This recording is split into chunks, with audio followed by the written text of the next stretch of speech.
get a bunch of street cred for doing this. Live from your bitch house. This is the Industry Special. Welcome to episode 47 of the Industry Special podcast. This is one of my guests called it the Emergency Podcast because we just kind of came up with this like 2 hours ago, 3 hours ago. Go ahead and introduce yourself, sir. You know, it's your boy Jew. Back. Champions. We're champions. Yeah, I'm gonna give you time for that. Calm the fuck down. Okay. Jew the champion. That's my name now. You ain't won shit. And this motherfucker comes on with the towel, the flag. He had all this shit. He said he had a fucking robe. He's about to come out looking like fucking Ric Flair with Warriors insignias on it. I almost wore the warm up jacket I got. I almost put that come on with the whole jersey, fit with the jersey. Yeah, you know, champs. You know what I'm saying? Number 4. All that. I'm gonna give y'all time to shine. Fuck that. All right. So once again, this is Industry Special Podcast. My homie Nate, my homie Jew. You know, we do the sports shit when we come on here. NBA draft is tomorrow. This is Wednesday evening. So follow and like and subscribe on everything that you can. If you want to give a little bit of some money to help with shit, get some new merch, get some new equipment. Industry Special, patreon.com/industry special. Sorry about that. Also check out Crown to Stitch on everything. That's my other podcast with my homie Nick and my homie Keith. Speaking of them, Jew got a hat on today. You want to tell him about what happened with that, Jew? Huh? Man, I didn't wear a hat to your little stupid baseball game, and you got offended. Okay, I didn't wear anything black or orange or nothing Giant related. All right, so you gave me a brand new spiffy hat on your birthday. You gave me a gift on your birthday. That's how I know we brothers. That's player shit right there. That's right. Mm-hmm. So yeah, Drew got a nice hat, nice side patch on there. He's now in the fitted game officially. Oh yeah, I'm out here. He's out there. So I was wrong. I didn't think the Warriors were going to win. I didn't think they was going to do too much of anything. I mean, they got some lucky draws in the playoffs, but I mean, it doesn't matter. Regardless, they won. So I'm gonna let Nate go first, and you go ahead and just go ham on me, nigga. Go ahead. Release the Kraken. Listen, you are the resident cynic of the crew or whatever, you know what I'm saying? And when it comes to the Warriors and shit, there's pretty much zero faith when it comes to you. Zero faith in Kerr. We was at the Kings game. Kerr. Kings game a few months ago. And and you was talking down on everybody. Draymond, Kerr. I'm still talking down on Clay. Draymond and Kerr. The rest of them, they can have their flowers.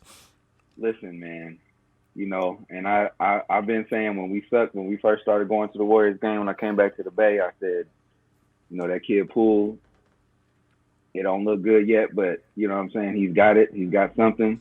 I knew we had the makings of it. And we've been saying this whole season, like, look, I mean, I'll say this. We didn't say from the start of the season that we'd win it. But we were saying we had a shot and we should be there. I'm pretty sure y'all said from jump they was gonna win the championship. No. I might have. Oh yeah. I might have said we won't win it. Yeah, I might have said we was gonna win it. I don't know. We can go back probably 4 or 5 podcasts and we probably just it's probably there. Maybe that was my my faith in the team as a fan that I thought we was gonna win it, but I wouldn't say that I was like sure of it until about 20-25 games in. But we got 4 of them bad boys now. We got 4 of them things. I'm glad I was able to go to a couple of games this season. The last time we made that run, I was down in LA. I didn't get to go to none of those games. So, you know what I'm saying? Yeah, man, you're gonna have to eat this for another 4 or 5 months, brother. Yeah, that's right here. I'm eating it. Congratulations, sir. Yes, for sure. Jew, go ahead. Rain down on me. Look, man. Look, I just, I didn't know it was this bad with you. So, like, I just remember we had that hot start, and that was one of our first podcasts of the season, and we was like, yo, they're looking like the old ones. We're going to go back to the finals. And you just stomped all on it. No. I said, hey, man, we got this hot start. Yeah, it'll stop. All right. Soon as my boy Dre get hurt, it's over. It's done. Clay comes back. He missed about 6 games. I mean, you know, he missed about 60 shots in the first 2 games. Of course. Oh no, he's done. He's dead. Clay. Draymond comes back. Steph goes out. It's done. You're just wasting time. You know? And all the while you had the Utah Jazz. Utah Jazz get kicked out in the first round. We blow Denver out the water. Then you just, I don't know, man. It's like you just jumped on with the media, man. Like everything somebody had to say about us, you would just echo it 10 times harder. And you just kept denying. And then we get to Boston. Oh, no way, man. They're just better. They're just going to win. And then Steph hits 43 points, and then it was quiet for days. I think that's when it hit you, like, oh, it's over. And then you just kept lying to yourself like they was going to take it to 7. But no. We're here. We did it. Can I talk now? And then just one more thing. Not only did we do it, we're going to bring everybody back, and we're going to do it again. Oh, man. Are you doubling down? Running that shit back. Yeah, Jesus. absolutely. Y'all motherfuckers got a whole lot of faith. Okay, so for one, when I stopped talking about it, it wasn't because I was like, oh, shit, it's inevitable. I was working every day. I wasn't even watching the games. I only watched 2 of the finals games. I was only able to watch 2 of them. So I really wasn't a whole lot. I didn't see the last game when they won. I still have not watched that game. I've seen some highlights now, but I have not watched it, so I don't know. But I never had faith enough in Boston for. Come on, man. You know I hate Jaylen Brown. And you said who's ever winning the East. You didn't even say Boston. Okay. Miami. Yes. You Okay. said whoever winning the East. Well, I thought Miami was going. I thought Miami was going to do it. Honestly, once the Bucks was out, I thought I was like, okay. I just felt like, you know, their toughness and their defense was going to do it. But no, whatever the case. No, they lost. Whatever. Nigga, the Warriors won. It's all good. But I'm going to say this. The Nuggets weren't healthy, for one. So don't act like you destroyed a fucking healthy team, okay? You made it seem like they had Jamal Murray and Michael Porter Jr. No, they Steph didn't. was coming off the bench. We just got healthy. Hold on. But go ahead. I'll let y'all do your thing. Let me just say a little bit of this, okay? Go ahead. So, the Nuggets, unhealthy. All they had was MVP and a bunch of greens. Jermichaels and Jermaines and what's the other nigga name? Jeff. Right. They're like the Jackson 5. They're the green 5. What the hell is she doing back there? She's trying not to be on camera. Ducking and dodging. So, yeah, and then Dallas. Come on, man. Memphis. Memphis was next. Yeah, okay, Memphis wasn't ready. Okay. And then Dallas. Get the fuck out of here. Come on. No. Come on. But They had a pretty easy road. I don't care what the fuck you say. No team has to play everyone, though. So I know this. That's why I know it. That's supposed to do what they're supposed to do didn't do it. Drew's always the one saying it's a lot of luck involved in winning the championship. Make your mind up now, sir. Oh no, it is. And that's part of it. You always gonna miss a team. Somebody's gonna get hurt in the playoffs. Hey, forget about it, motherfucker. Cheers. Yeah, you got it. Come on, Nate. And you muted, man. You fucking muted. I know. I ain't got much in here. What That's the heck? I've been drinking. Y'all niggas unprepared, man. Delivered to me. So I saw the dinner delivery, but shit, Jew ain't drinking, and You know, I'm trying not to click clack on. What are you eating over there, D? What you got? I don't even know. I don't know if y'all can see this, but it's like some steak and some potatoes. Some she with us with some chimichurri on the top of that thing. Okay. Is that you got a little pepper on there or something like that? Is that a little pepper? With some bell peppers, yeah. Okay. For sure. Should be throwing down. Yeah. I mean, you can eat. It's fine. It was just the wrapper from the trail mix was hella loud. I can't actually hear you actually physically eating. But so yeah, I was wrong. I lost the fucking bet. My assistant manager Kevin, I bet him at probably in December or January. I bet him. You was 10 toes down. on the Hold hate. on, no. He said, I will bet you dinner that the Warriors win the championship. I said, you tell me I get every other team? He said, yeah. I said, oh, come on, the odds are in my favor, son. I get that. Yeah, I wouldn't like, oh, I'm betting that the Kings are going to win the championship. No, no, hell no. But now I got to take this motherfucker to dinner, so no bueno, no bueno. Yeah, I was wrong. Whatever. So we had a special request. The homie Smoov Nest Sunflower 333 Vanessa asks what our craziest Hennessy stories are, and I know for damn sure me and Jew probably got 30,000 of them. Nate had moved down to L.A. for the most part, so he wasn't around for all the crazy stories. But we got some. Oh, I was still around for some. Yeah, exactly. Yeah. So who want to go first? Let me go first while I still remember. I remember my 20th birthday. It was 2005. And Nate, me and you was working. We was working for that cable company. Remember? Mm-hmm. Mass Tech. Yeah. Hey, man. Well, How do you remember that? I don't think they in the. How do I remember that? I'm gonna tell you why. Because That nigga used to pull up in that truck all the time. I didn't have no cord. My scraper went out, so I was taking the van everywhere. Right. So 20th birthday, I pull up to your house. The whole crew pull up to your house. We got bottles, and we go to the store. I think we go get some weed or something. And everybody's just chilling, and then you, out of nowhere, it was early too. It was like 9:00. You out of nowhere, you threw up in your bushes. I don't think you ate enough. You threw up in your bushes, and then you ran inside your bed, inside the house again. You got in bed. Done. Yep. Yeah, done. we were outside of your house for hours.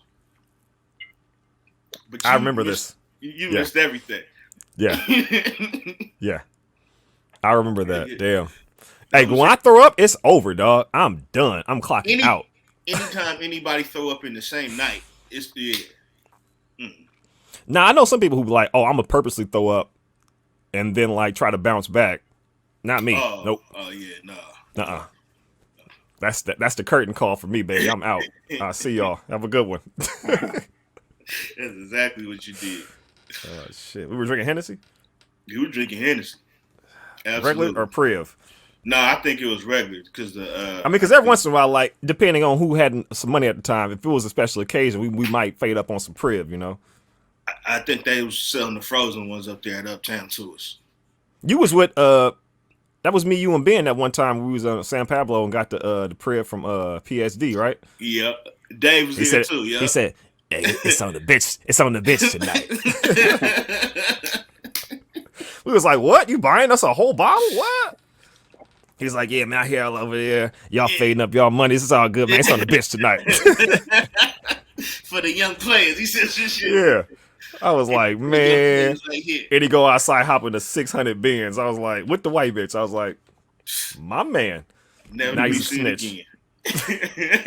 Yeah, he's a informant now. Informant. Yeah, man. All right, Nick, what you got? Woo, shit. I had a little moment for a few years where I was doing the most, and some of them was not with the whole crew, with some other folks I was, clubbing with and shit. But one story comes to mind, and this was actually, I don't know if this was the first time, but it was one of the first times when I can remember at least kicking it and being around the homie Michelle. Uh-oh. And we was all drinking up on what's up, the church up on the hill off of 580. Talking about the Mormon temple? You know what I'm talking about? Not the Mormon temple. Nah, over there by I don't want to say like names and shit of like whose houses is by, but it's up on like going up towards like what exit? Keller? Keller, yeah. I know the church. Yeah, that big mega church looking. Yeah. So we was up there drinking. I don't know how we ended up there, but everybody was there. As far as I can remember, everybody was up there. I know James was driving, and I I don't know. At some point, I black out in terms of like memory of what's happened. I just know we was up there hooping because they got a little basketball court in that parking lot, and we was just drinking and shit, just kicking it. And I don't know. I black out at some point, and the rest of the night is foggy. But all I know is that somehow, because I had parked my car at Ben's spot, somehow at some point, I don't know how, but y'all put me in the passenger seat of my car, and I woke up the next morning in my car with my keys on my lap. And then I turn, and then I'm like trying, as I wake up, I'm trying to come to and like just figure out where the fuck I am, how I ended up in my car. It's probably like 8 in the morning, you know, sunlight outside and shit. And then I hear something moving behind me, and I turn around, and it's fucking Michelle in the back seat. I don't know her at that point. I had just met her. I'm trying to get my life together. I'm trying to figure out, man, I got this woman in my backseat I don't know. And I think after a while I finally asked her, like, yo, where do you live? Like we got to go. Nobody was answering their phone and shit. And then I ended up dropping her off in silence. She was like faded too in the backseat, didn't really say a word, and she got out the car. Bro, I was so mad. Like, how the fuck y'all gonna leave me in my car overnight? You feel me? Everybody leaves. Y'all couldn't bring me up to God. Y'all couldn't bring me up to the house or none. The both of us for that matter. You feel me? Like, nope. Car status. Yeah, man. That was probably the worst. One of the worst. Or like, I can remember where we was all involved in that, and then I got plenty of others where I like woke up in similar ways, but in a bit safer environment. You feel me? Did nobody else leave me in my car overnight? You feel me? In the passenger seat of my car. Niggas threw the key on my lap. Like, he'll figure it out. Yep, he'll figure it out. He'll come to. And you did figure it out. Yeah. I did. They know who to have faith in. Yeah, that's it for me. I'm trying to think. I got so many. I'm trying to think. Damn. It's got to be. All right, so remember back in the day, Drew for sure remember this when we was going to Antioch. Ooh. Yeah. We used to be out there at Antioch ruining them people's nice homes. They on vacation or wherever the fuck they was at. This is before Antioch was like ratchet. This is when Antioch was nice. You know, it was out the way, but it was nice. We over there off damn, what's the Lone Tree Road or Tree Ranch? I think it was Deer Valley or something. I don't know, but them nice ass, big ass homes. I was talking to this one girl, and that's back in the Baldwin days. Alice. You can say it. Alice, there you go, Alice, because that's not her actual name. But everybody, if you know Alice, you know Alice. So yeah, we either at Alice's house or we at Alice's friend's house. We at the Alice Palace. We're somewhere, right? But we're all in the same little vicinity hood, and we used to be in there just like 30, 40 motherfuckers deep in the house. It felt like that. It probably was like that because sometimes those motherfuckers we didn't even know coming through. Remember? Yeah, I was drunk by then. I don't remember. Okay. Well, I remember one time. I don't remember us. I think your ass, we was trying to find you for hella long, and we found you in the laundry room. Yeah, I fell out. Fell out, threw up everywhere. I was like, oh shit. I don't remember the Bro. vomit. I ain't gonna argue. I don't remember the vomit part though. Bro, we was concerned. Where the fuck did he go? For a whole like 45 minutes. We start hitting every room. We all in this lady house, and this nigga's in the damn laundry room. It was quiet. It was dark. Yeah, it was. You were in the dark. I was like, "Is this nigga dead? What the fuck happened?" Hey, I was like, "These niggas will find me." These niggas will find me, man. It's all right. Yeah, but that shit was crazy. And what's crazy, that probably wasn't the first or the last time something like that happened. I remember somebody threw up on their white carpet stairs. Ooh, that might have been the same party. That might have been. I remember one of these parties we was trying to find Ben. Couldn't find Ben. We finally found him. He's in the master bedroom doing doing some things. I remember we found him, a chick, and like 3 disposable cameras. We was like, what the fuck? That's all I'm gonna say on that one. But Nate, you are you dry over there? Yeah. I mean, You got to put a request in, man, because we got to drink at some point. You got to make that phone call, man. I didn't bring the bottle up with me. I think she was supposed to be making me a drink. That's what I'm saying. There you go. Text her. All right, so Hennessy Stories is done. Drew, I'm gonna need you to get some lights or something because you dark as hell over there. Emma, my bad. Hold on. Am I? You got a clapper? The fuck? Did you hear that? Did he clap twice? Nah, I stepped on something. Shut up. I was impressed if you had a clapper. All right. So, story came out today. Vince Carter was robbed of $100,000 cash and a gold Desert Eagle. What the fuck is Vince Carter doing? Inside job. Inside job. Look, as you said. Wait. So I was thinking inside job. Hold on. Before your opinion, give some more of the facts. Because you were the one that brought it to my attention that it was a state-of-the-art $7 million mansion in Atlanta. $7 million mansion. They said it's like a family compound. And they said it had a state-of-the-art security system.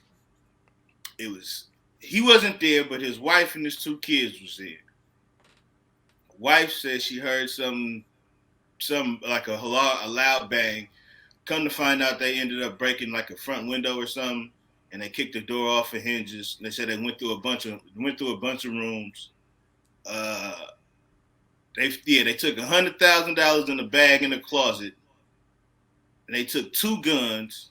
But I guess on the way out, one of them, they took 1 gun. The other gun they think is the assailant's gun. They dropped both of them, right? And they dropped and they said they dropped 16,000. Yeah. But I guess they got something don't sound right.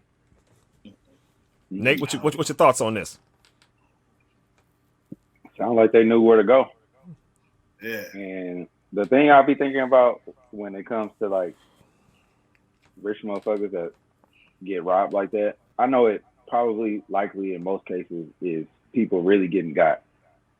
But some of these motherfuckers be like blowing money and don't be having money as like we think they do or whatever the case may be. I'm not saying that Vince Carter did this or whatever, but it's nothing to claim, especially if you got a lot of your shit insured. Like I know this is cash in this instance, but if somebody robbed your house and you got $100,000 watch insured or some shit like that, like it's an easy claim. You know what I'm saying? Like you can claim shit like that if somebody robs you.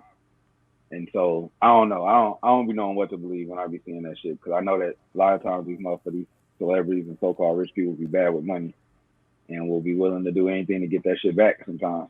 But something like this sounds fishy, man. It don't sound like that's just somebody hitting a random mansion and somehow coming out with 100,000 and a gun and a golden Desert Eagle. Who the fuck just has one of those?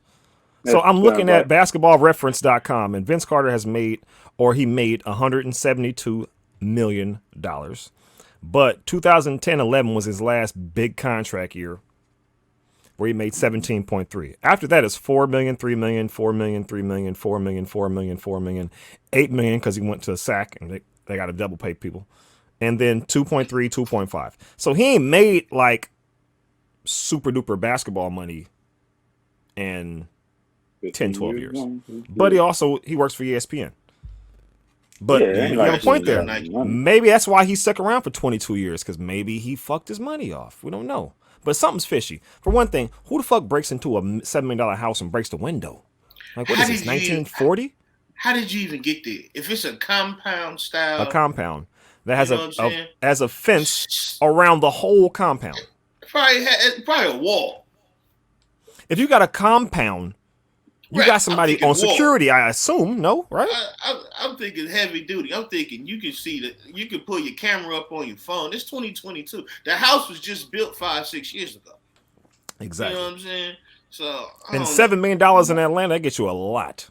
Oh my god. Oh, Man, Yeah. my guess is that it's either somebody that works for him and knows exactly all his business or whatever the case may be, or he put somebody up to do it so that he could claim some type of insurance claim on his bread or whatever the fuck. I don't know how you do that with cash, but I'm just saying. And I don't understand how you even you got 100,000. You don't have a safe.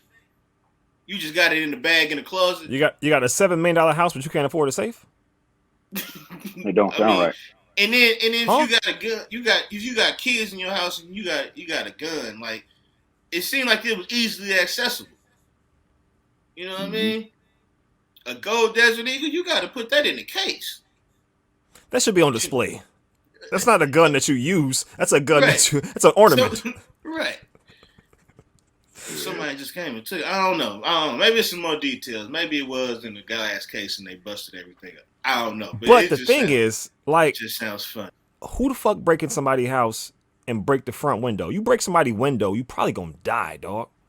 That's risking On something. a That's new house, risking. right? This ain't a house in the hood. This is a house built 6 years ago. How you break the window? You just break a window and come in the house. That's not how people break into houses. I don't know.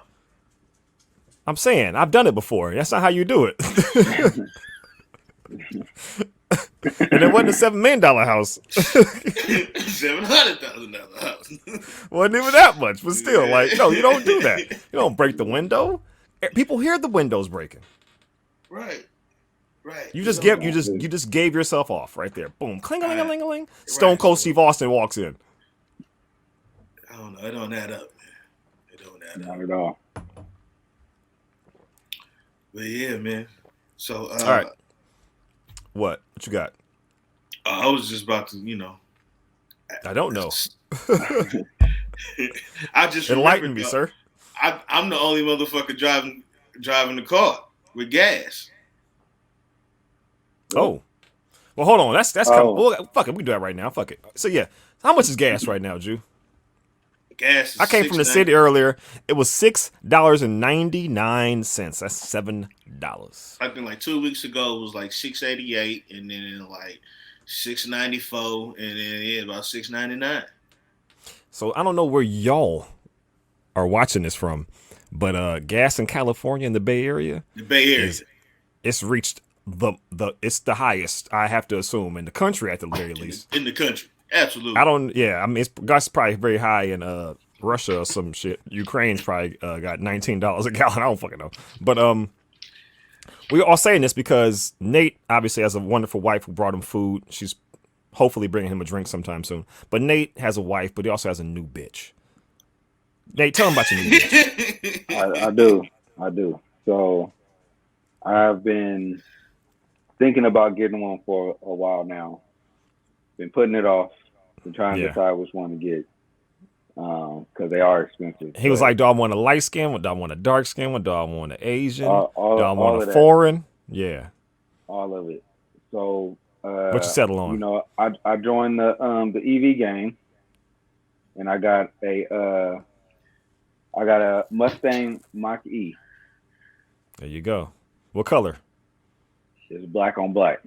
There you go. So you got a dark skinned bitch. There you go. Yeah, I got brother man. Went all the way. Did Joe and Kamala pressure you into getting the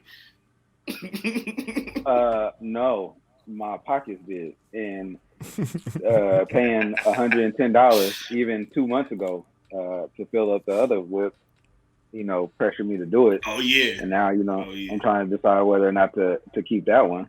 But now I thought you was trading that thing in or something. I mean, we still ain't decided what to do with it.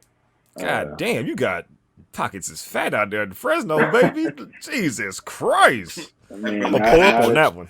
Not as fat as I would like them to be, but there's something that's going to be. You don't hear my tummy. I gets my money.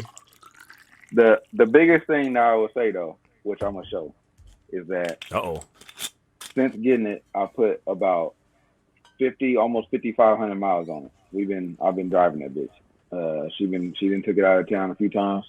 I done went down to SoCal. I done came up there, Went to the game, the closeout game for the Western Conference Finals in this, you know what I'm saying? So we've been driving it.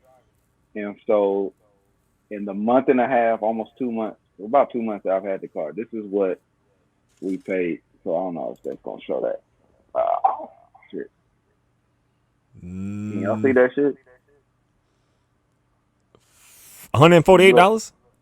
Yeah, $148 Oh shit! is all I paid in 2 months of owning a car in 5,500 miles. Give or take about maybe $20 from charging at home. So like the savings, you can't. So how much was the car though? What's the MSRP? Listen. So I got the MSRP on the car is 55. Okay, you got some options, huh? Yeah, but they marking up everything on their dealership. So without saying a specific number, let's just say it wasn't 55. It didn't end up being 55. It ended up being quite a bit more than that. But some of that gets canceled out because you get the rebates and shit. You know what I'm saying? You get the federal rebate, you get the state rebate. That come out to like 10 grand. So the overall cost of for the rebates, yeah. So the overall cost of the car, depending on which one you choose to get, minus whatever the cost is by 10 grand, depending on which car. Because some cars don't get the rebates, like Tesla, you don't get the rebate with them. But why is that? That's weird.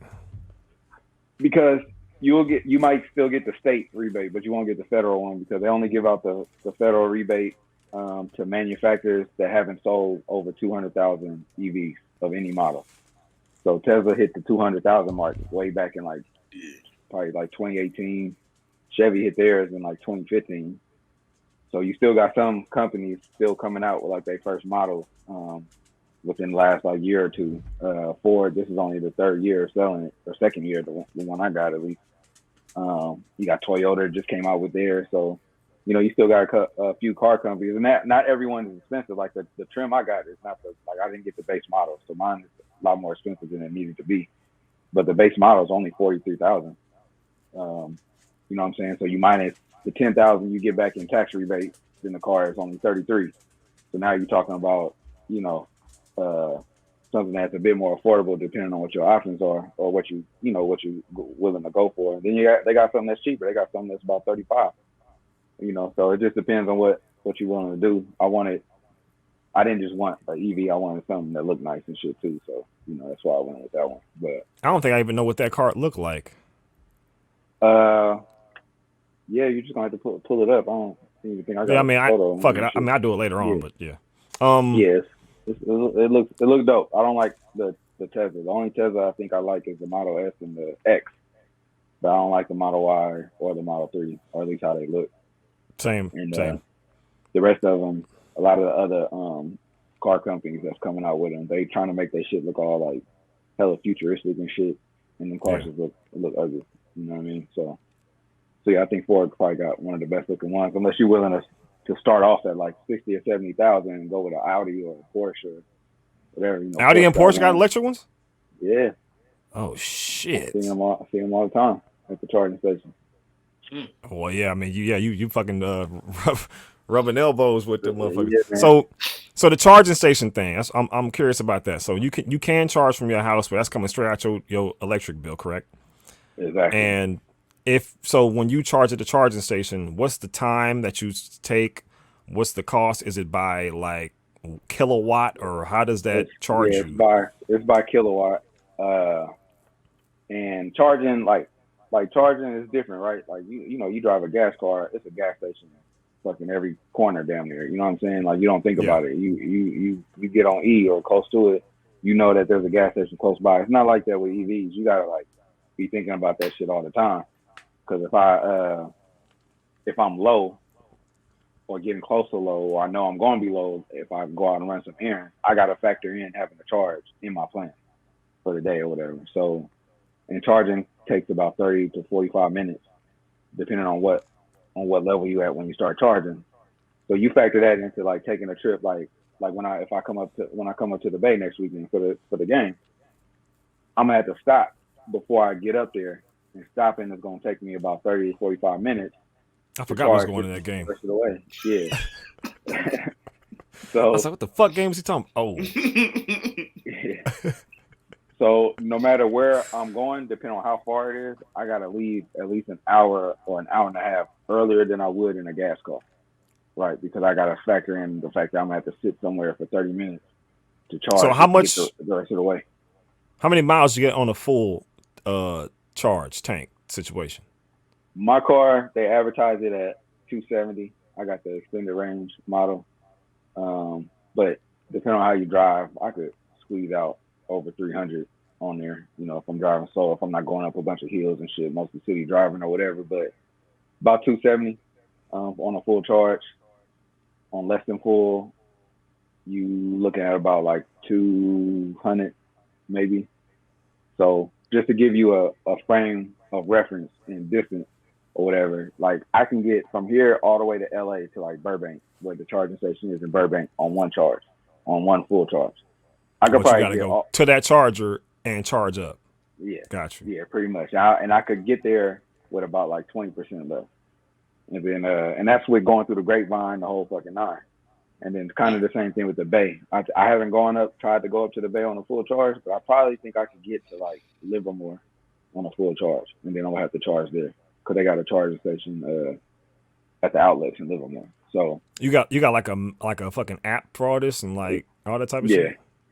So that's the thing. Like it's different. You feel me? Like there is no just hopping in a whip and like, especially on a long trip, hopping in a whip and just going. Because I gotta think like, all right, where I'm starting off at, how far can I make it? Where I'm gonna stop at? Do I need to stop in Bakersfield? Can I get all the way? Do I need to stop in Gilroy or whatever? You know what I'm saying? Like I gotta think about where I'm gonna need to stop. And so it's just a different mentality you gotta have when driving. But it's just different. You know, the savings is the main thing for me.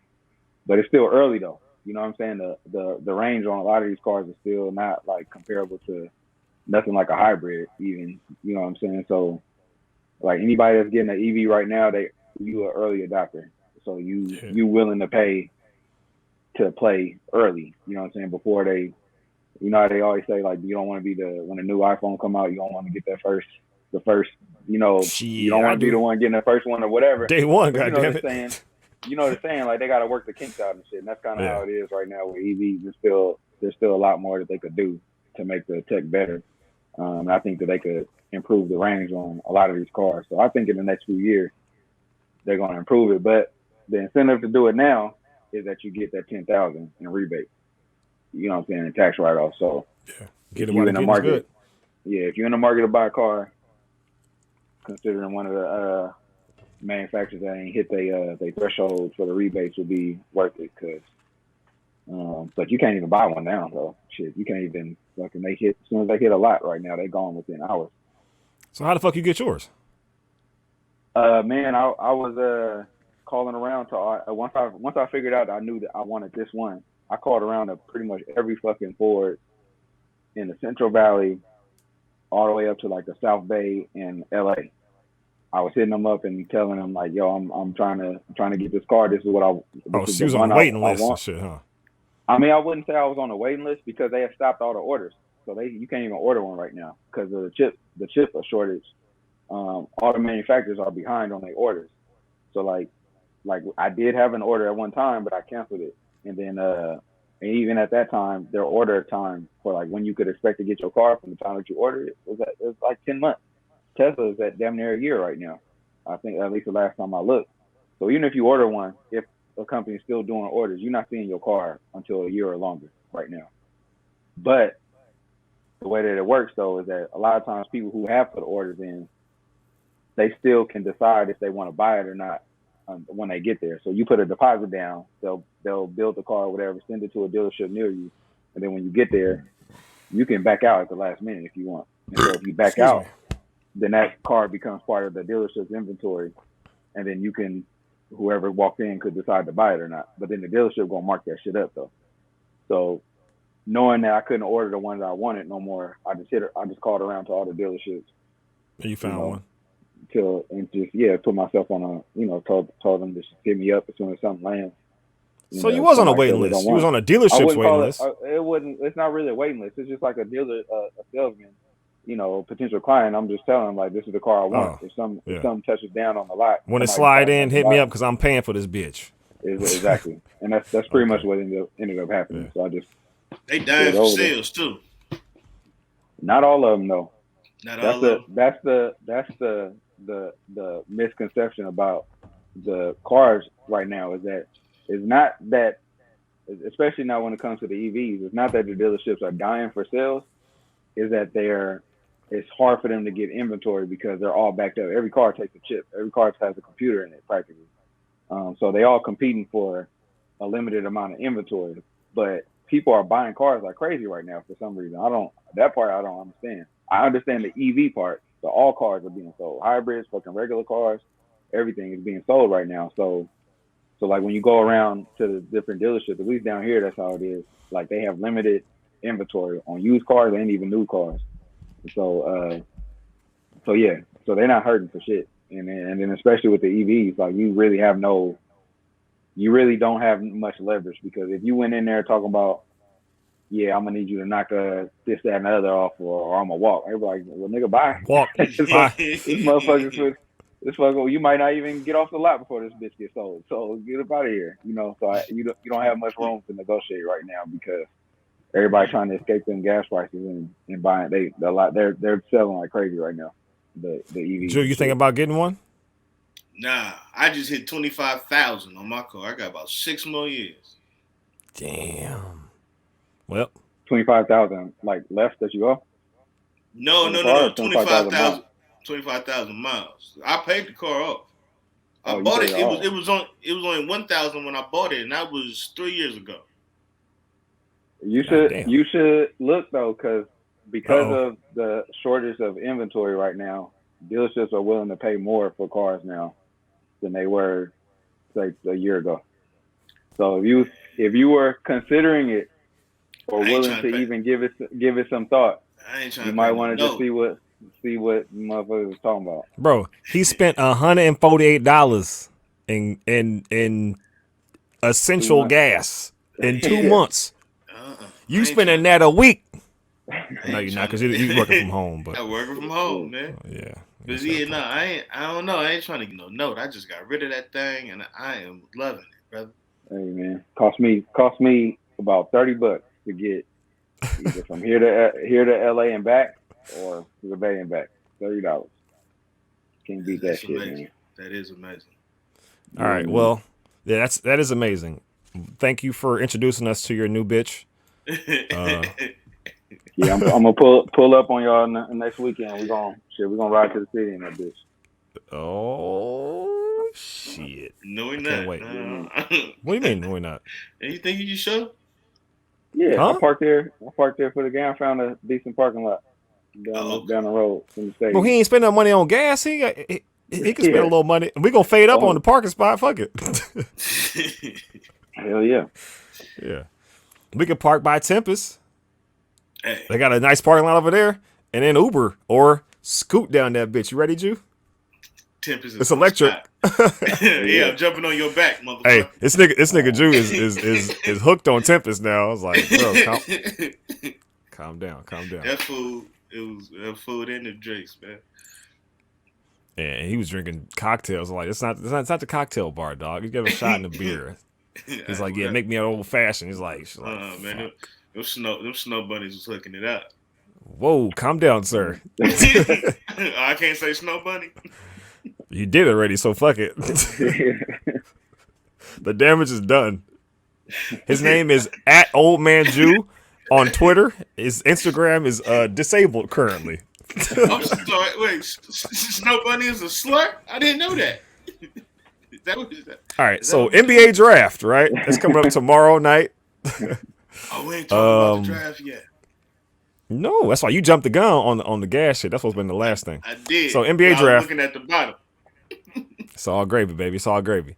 So NBA draft's happening tomorrow. Portland just traded a first round pick. Was it 25th overall? Yeah. For Jeremy Grant. Oh no. 26. No, they didn't. It wasn't a number. It was. 2025. First round 2025. So 3 years from now.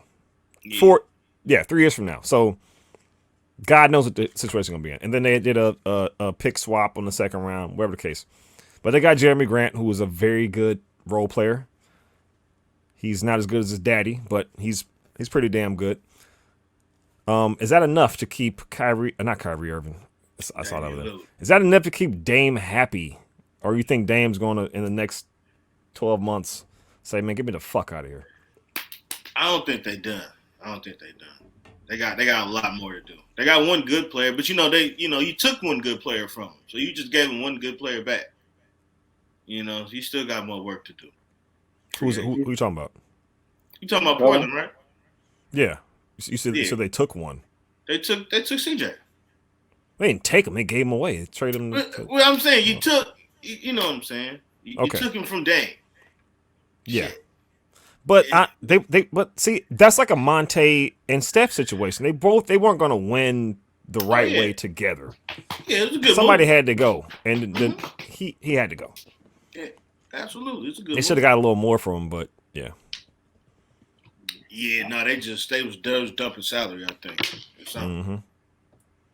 I think Dame is kidding himself if he stays in Portland beyond this year or whatever year he has to stay contractually or whatever he's trying to do. But I don't know. I think if you give a team or a franchise the best part of your prime, and they don't figure out a way to put a team around you to allow you to succeed and win and all that type of shit, then once you hit your 30s and you at the back end of your prime, I feel like at that point it's okay to chase rings a little bit. And I don't know what they could do, what other moves they're going to do that's going to put them above any other team that's already like the teams that made the playoffs right now in the West. What are they going to do to become better than any other teams, the teams that made the West this year? No, I don't know. So I'm just saying, like, I just think it's going to be another waste of season for Dame. Sucks to see see that shit happening to him, but I think you need to look at what some of the other players around the league is doing and just think for himself. At some point, you got to. Well, he I guess he's standing on him not running from the grind, but I'm pretty sure if a pretty good trade offer came from a good team, he would not tell them motherfuckers no. Oh yeah. So I think he's probably waiting on like the right opportunity. He probably could force his way out to some bullshit scenario, but he's like, I got it good here. Like they paying me everything. I'm the number one motherfucker in the whole state. Like everybody loves me. Like he can get injured on like a 3 out of 10 injury and still like sit out as much time as he want to because it's like, okay, cool. We're not winning. You know how this shit is now. Like, if you got a little baby bullshit injury, you just sit the whole season out essentially because your team's not going to win. He can't. He ain't trying to go to fucking, Shitsville. Like he wants the perfect scenario, and that's probably not going to pop up. It's either get your money or try to go win. It's hard to do both. Yep.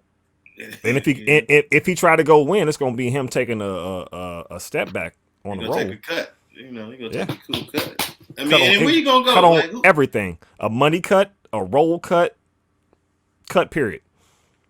And that's like, what team could he just slide in and fit? A point guard, shoot first point guard who don't play no defense. The New York Knicks would take him with. Yeah, but they wouldn't be good. No, they wouldn't be good. But I'm just saying. That's what I'm saying. Like, where could he go and win? He had the situation when it was all that talk about him going to Philly last season. I think that would have been a perfect place for him because you ain't got to play defense. Everybody else will do it for him. They had enough defensive players on that team that he could have went there and did basically what Harden was doing, but better. Yeah. No. Yeah. Exactly. But was that him or was that the teams? I don't know. I feel like if you sit down and say, Dame, hey, you want to go to fucking Philly? He's like, let's run it. Let's go. Yeah. I mean, I don't know. No, I don't, because the thing was, I think it was for Ben. I think Ben Simmons would have been involved. I think nobody wanted a piece of that. Nobody wanted that, and also Ben Simmons would have signed off on it, right? Would he have had to sign off on it? I don't know. He have no trade? I think at that time they weren't willing to move off him because they were thinking that he was going to cave before they did. I thought he has a no trade clause. No, I just know that Morey was saying that nobody was giving him the good value. That's why. Yeah, that's why. That's bullshit though. Yeah, I don't think it's bullshit. I think everybody knew that he wasn't worth nothing, and everybody was giving him that. And I think people were calling probably. Yeah, it was calling for sure, but they knew what's up, and I guess Brooklyn they had to get Harden out of here. Yeah, and nobody won that trade. So lose. So draft wise, I don't follow college hoops that much. I'm only familiar with a few of the names that they've been talking about. You also got to follow the G League now too, because the niggas has come out the G League. Yeah, exactly. Which brings up an interesting question for me: is which do you think is more important, the draft now or the G League? Because I feel like we're starting to see more so now in the last few years that players that come through the G League. But they're getting drafted. You can get drafted out of the G League. Yeah, you still get drafted though. I know you can still get drafted, but I'm saying that what seems to be the case is that players that go through a few years through the G League, whether they get drafted first and get sent down and then, turn their wheels in the G League, it seems like pulling players from the G League seems to be a more sure bet than developing young players now, because a lot of these young players are fucking hit or miss. I mean, there's only maybe 5 or 6 players from any given draft that we see around after a few years that we even care about, I guess. But, you got the Warriors that just won the chip with half their roster full of former G League players or players that spent several years in the G League or other leagues or whatever the case may be. And there's hella teams around the league like that now too. So I don't know. That's why I think it's ever evolving, like baseball, right? Like you got the minor league, the farm system, which is like the most important way to build a team up, unless you're the fucking Yankees or something. But like basketball, it's not getting to that point, but it's slowly getting there. It matters that you put your people in a place where they can not have the pressure and they can just fucking play basketball and develop and get their game together, like how college used to be. Like when we was coming up, you knew college players. You see them for 2-3 years. Right. Like Anton Jameson was like the greatest fucking college player I ever saw in my life. And he played 3 years, right? Mm-hmm. Vince Carter played 2, I think. Mm-hmm. There's no way Vince Carter or Anton Jameson would ever fucking play more than 1 year now. They probably play 15 games and be like, yo, done. I'm good. I'm a rehab my hamstring, some shit like that. Like now, so it's getting to a point. I mean, obviously the draft is still going to be like the king. Like still, the Warriors won through the draft. They got Steph Curry, and then they got Klay Thompson, but and they got Draymond. But they never drafted that high. None of those players were really, except for Steph. Yeah, but they never. Yeah, but they still they hit. Yeah, they hit. No, they hit for sure.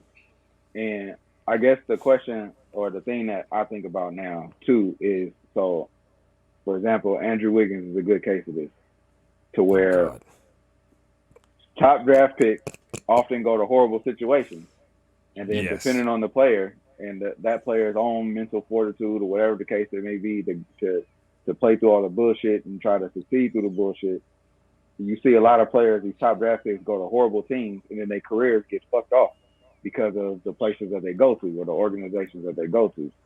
That's why I'm like, I don't know. I feel like it kind of sucks for some of these players that are hella good coming out of college and going to these bad teams, because it would probably better suit them if they learn how to play at a high level,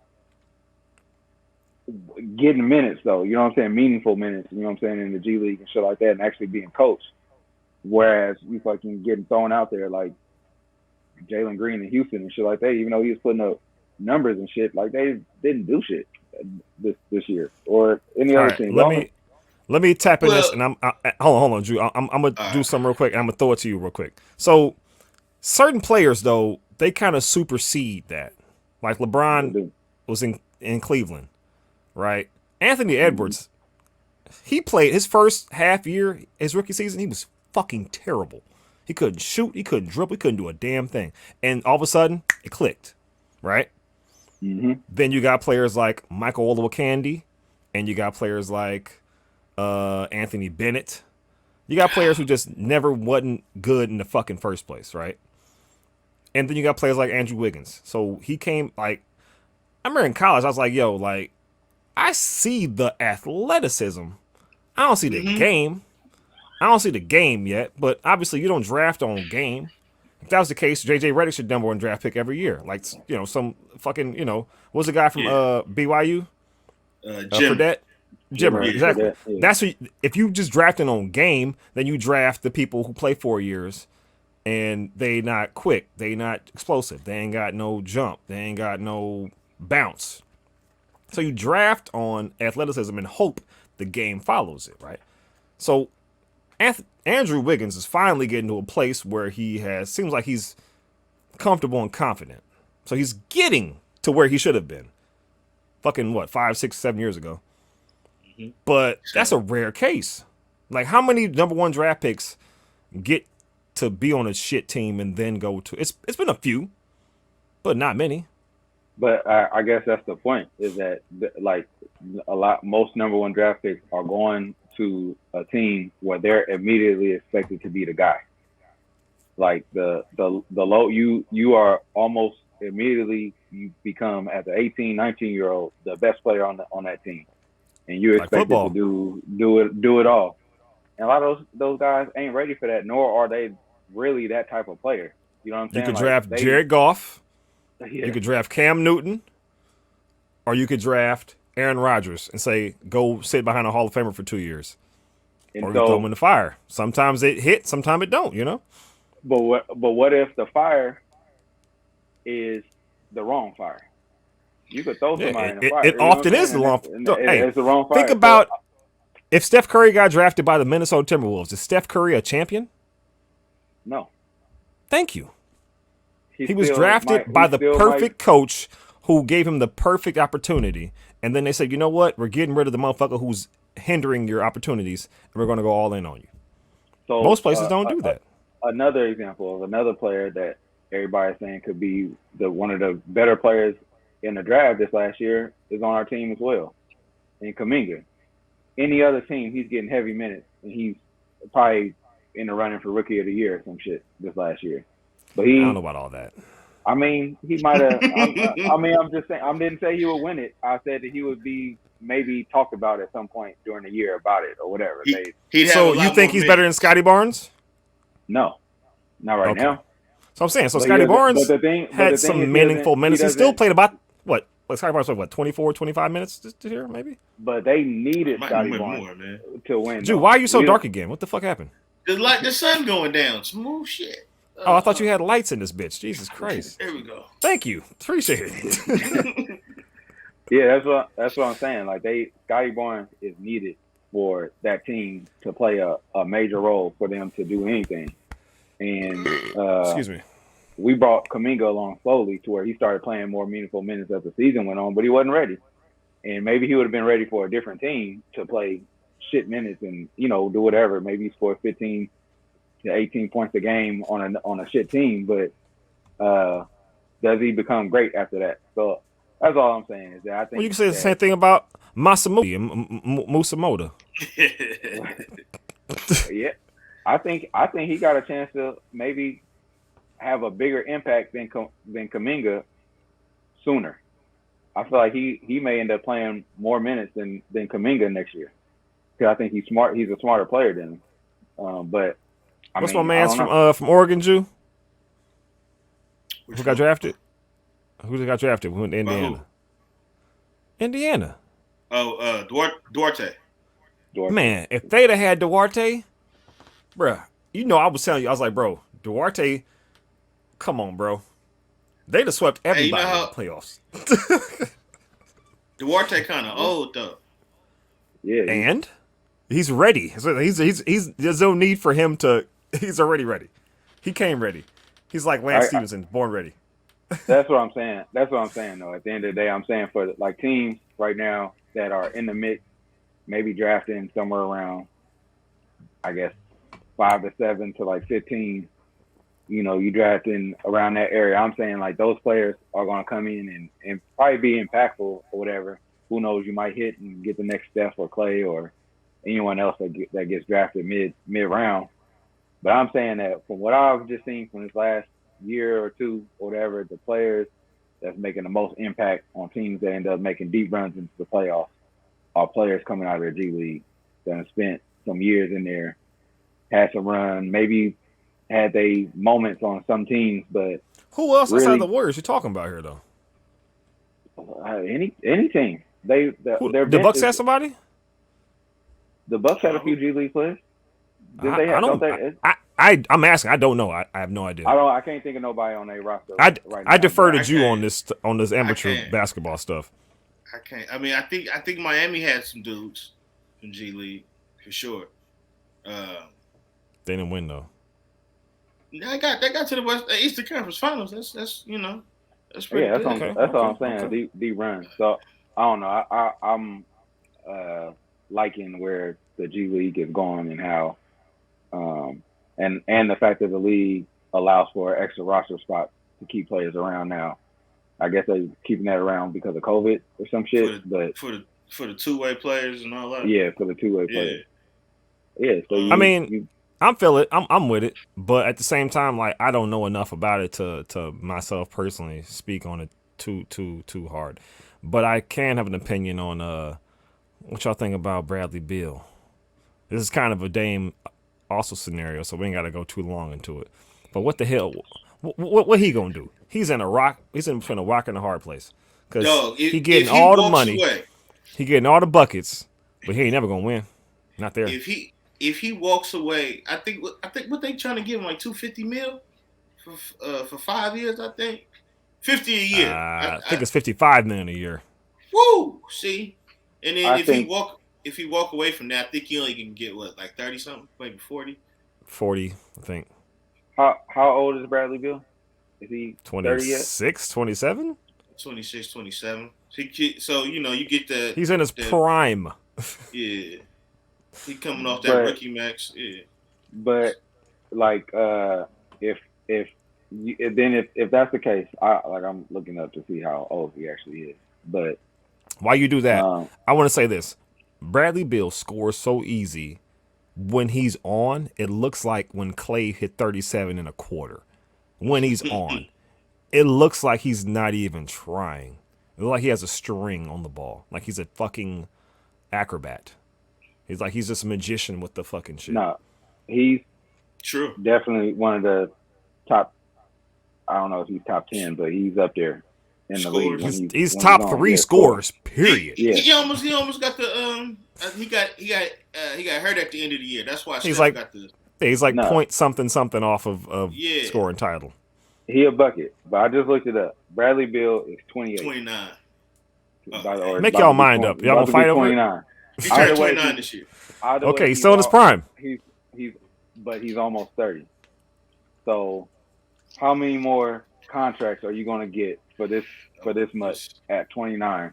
This is the only one you're getting. This is it. You got one guaranteed max deal. This is when This is when you got to make the decision now. Do I want to win or do I want to be rich? And you want to be rich. Richer. Do I want to be richer? When's the last time you seen a Bradley Beal commercial or him back in a big product or on Hulu has sports or nobody like watching this even knows who he is probably. So that's my point. He's saying he's not going nowhere. I just feel like he got a raw deal where he just ended up coming into his own at the time that he did, and that this is the one probably huge contract that he's going to get. He has two options. He can try to literally tonight or the last week be like, yo, come on, man. Get me out of here. And try to do a sign and trade. But who the fuck do you trade him for? One. Jew, are you alive? Yeah, I'm looking right at you. Oh, I thought you were froze. Nigga. You fucking. No. What the Number fuck, two. man? Number two, the only option is he signs this max deal because he's going to sign a max deal, and then tries to get his way out in like a year or two. That's it. Nah, he gotta opt out and go. Yeah. What? He ain't opting out of shit. You crazy? I think he gotta opt out and go because everybody talked that shit. Now you got your chance. Yeah, he opts out. And then where's he go then? I don't know. So Who even has money? We haven't even looked that shit up yet. We gotta wait till after the draft. Man, it's like 3 teams got money. You talking about, dog? What you going to fucking It's New Orleans? for him. It's gonna be a legacy decision because if he stays, he's gonna become a forgotten player. Like 20 years from now, you're gonna look back and think of Bradley Beal as that dude who played for the Wizards and That was a bucket score. and was good and was a scorer. Yeah. And Yeah, but that is it. He ain't on ESPN getting 100,000 stole from his house though. That's so he ain't got to worry about that. I mean, yeah. Shit, if he making 250 million, 100,000 is a drop in the bucket. So 55 a year. Oh. If I don't know, man. That's one. I don't know. I mean, because you think about it, it's like if I'm getting 40 million a year and you get 55 million a year, how much more shit can you do that I can't do? Jew, we were at the Gotham Club. Remember that? Mm-hmm. Yeah, I remember. That's that. what you can do. Remember I'm that just big saying. ass black Death Star yacht that slid in? That's what you can do with 15 more million a year. Okay. Okay. You could just buy a yacht. You're right. You can just go get a big yacht. You're right. But is that yacht worth a championship? That's what you got to ask yourself. I think Nate needs another drink though. I can't think be Jarman. I can't be the only one. I know, man. Put the phone call in. I would have to go downstairs. I She think, ain't got a phone. man. Look at I'm peer just asking, pressure. you know. Shit. Peer It's pressure not peer over here. pressure. He wants another drink. He want to have another drink. It's just, is he having it now or does he have it later? But so Bradley Beal's not where we're stopping here. Kyrie Irving. Oh yeah. That's what I'm saying. That's what I said. That's what I said. Nate needs another fucking drink. We got some shit going on here. We're in the thick of it right now. All right, So- then y'all want to take a 2-minute or 30-minute? How you do little breaks? So 30-minute? I said 2 minutes. I thought you said two or or 3 minutes. Oh yeah, go Give ahead. me Do your two. thing. Do your thing. I'll be right It's all back. good. We going to talk about what you want to talk about, you? Shit. You still playing FIFA? Barely. Not really. Season's over. Oh, so you only play when it's like live? That's when I really get the itch. You know. Okay, I feel it. So what you I- do? You just ain't playing I mean, nothing at all? You watching I shows play. and shit? Yeah, no. I mean, I play a couple of hours a week, but like I used to play. I was playing a lot more when I was watching. Because now all the teams are getting the new players on, so you playing with the old rosters, and then I don't know. Okay, well, I don't know what off seasons or anything is. Yeah. Well, it's the same as basketball, basically. But, Okay. So but what you watching? Man, ain't nothing on TV either. You didn't watch that shit on Netflix? The motherfucking Mormons and the Church of Jesus Christ and Latter-day Saints? So it was 2 documentaries on Mormons. I didn't watch the one with the dude Warren Jeffs. I know enough about that. I didn't know. Oh, I don't know shit about that. Oh, for real? Yeah, I know. Yeah, I watched 2 episodes. Don't spill the beans then. It was another documentary on some shit going down to Salt Lake City with the Mormons. That was like in the 80s. It was a little bit of violence in there too, man. It was like oh shit. they was trying to Them protect. niggas is hardcore. I'm gonna try to find that goddamn documentary. But, Man, it's getting hot in this motherfucker too. God damn. I'm not gonna lie to you. Now's the time to start watching documentaries in the summer because it ain't. It's it ain't always no, the time. That's all I watch. I don't watch a whole lot of TV. The other It day, ain't no. It ain't I got no an shows itch. on. Somebody mentioned something about Better Call Saul. I used to watch that shit, and I got off. So I've been getting back in that shit. Hey, I watched that Breaking Bad. Go ahead. Did you ever watch that little documentary? It's like a little series on the dictators on Netflix. I think I watched one, and I was like, this ain't the one for me because most of that shit I already knew, kind of. just reminded me of history class. What's it called? Man. How to Be a Dictator, I think it was, or something. How to Become a Tyrant. That's what it was. It's a history lesson. It was like Hitler. It was Idi Amin. It was Stalin. Mussolini? No, not Mussolini. Castro. Hitler. Not Castro. What's the dude in South Korea? North Korea. North Korea. Oh, and the boy Kim. with the Kim, and then the boy that had the women bodyguards from Libya. Talking about Gaddafi? Oh, wow. Gaddafi. Muammar See, Gaddafi. but Gaddafi wasn't no dictator though. You should watch it. At least watch his episode. Well, I mean, because it's like to show you, there's certain things that dictators do in every single turn. Yeah, but they kind of skew it toward them black. It makes it like Gaddafi and Idi Amin is just the worst people on the fucking earth. All they was trying to do was just try and liberate their people. Yeah, to a point. To a point. They had all the gold. That's why they was mad, nigga. Like, kill these niggas. They got all the fucking gold, all the diamonds. Fuck these niggas. Yeah. It's hot as fuck. Nate, what the fuck your house? You got the AC blowing, huh? Nah, man. I done had to find the sweet spot between it being hot and like how much I'm trying to save on the bill. So yeah. I'm hot as a motherfucker right now. I got the AC at 80. It ain't hot. It don't get hot near at all. Nigga, my power bill last month was damn near $500. Jesus Christ. It was the AC. Yeah. Well, I was asking him while he was gone what video games he was playing and or streaming shit he's watching. So what you got, sir? Well, the thing I just finished watching, which I have no shame, I like the show, is Stranger Things. Just finished the last. I watched the first two, and the second one I was kind of like, oh, this is getting away from what I kind of liked from the first one, so I just stopped watching. Hallie watches that shit all the time. I actually like this new season or this last season because they didn't got real dark. You know, it feels. Yeah, I heard about that. They still got some of the cheesy shit in there, corny shit, but it feels a lot more like a grown up show now. It's dark as hell, but it's cool though. I like that show. What else did I finish watching recently? Man, did you watch Winning Time? I watched the first episode. Yeah, I couldn't get into it, man. I'm gonna give it another. I'm gonna give it another shot. Shit. That's my shit. I turned it off.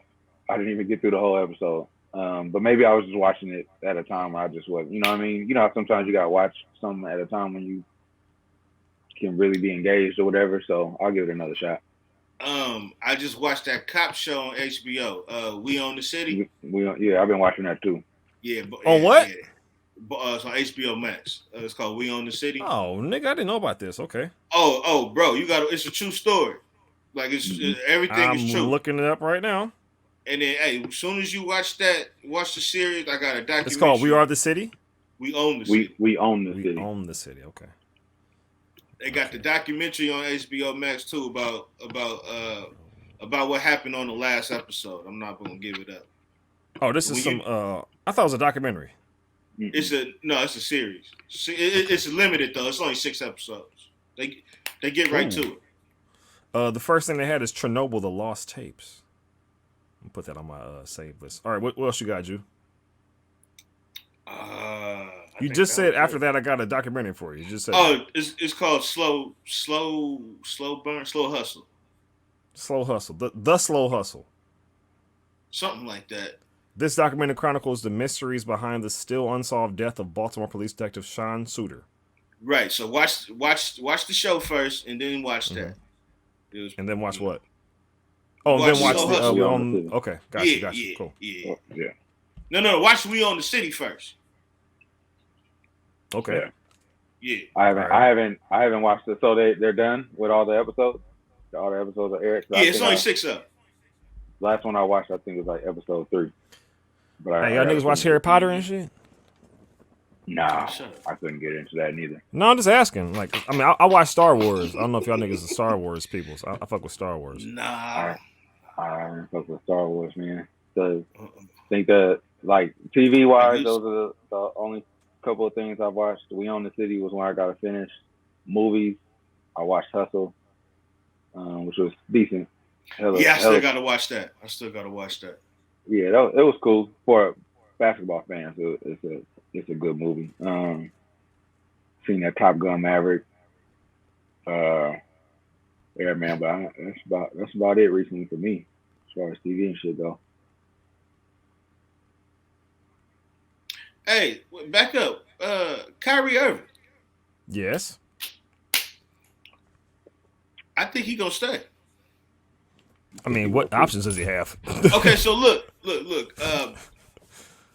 What's the dude? Nate, you got a drink yet, or you just went downstairs just to have a hug?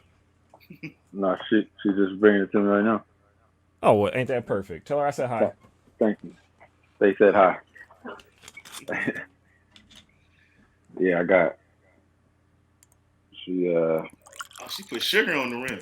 No, that's the what they call that? The Tahini. Oh, tahini. Yeah. Okay, all right. She made you a fucking cocktail. Look, you got she put the lime and the motherfucking well, that's a jalapeno or a serrano. A jalapeno and a lime. That's what I'm saying, nigga. She coming. Hey, if she needs a job, bro, like Yeah, man. I'm saying, it looks professional. You feel me? Cheers. Yeah. Drink. Jew. Square ass nigga.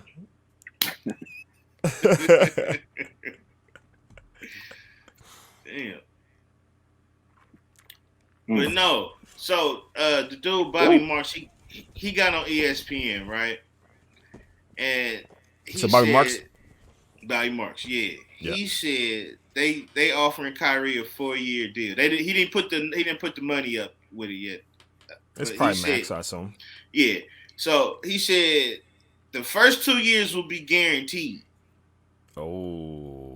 but year 3 and 4 will only be guaranteed if he plays 65 games or more in one of the first 2 seasons. I feel like that's. I mean, for one thing, as a basketball fan, that sounds legit because that nigga don't play. But if I'm Kyrie, No, you insulted me with that. yeah, Because he's like, damn well I ain't playing 65 games. I'm Kyrie Irving.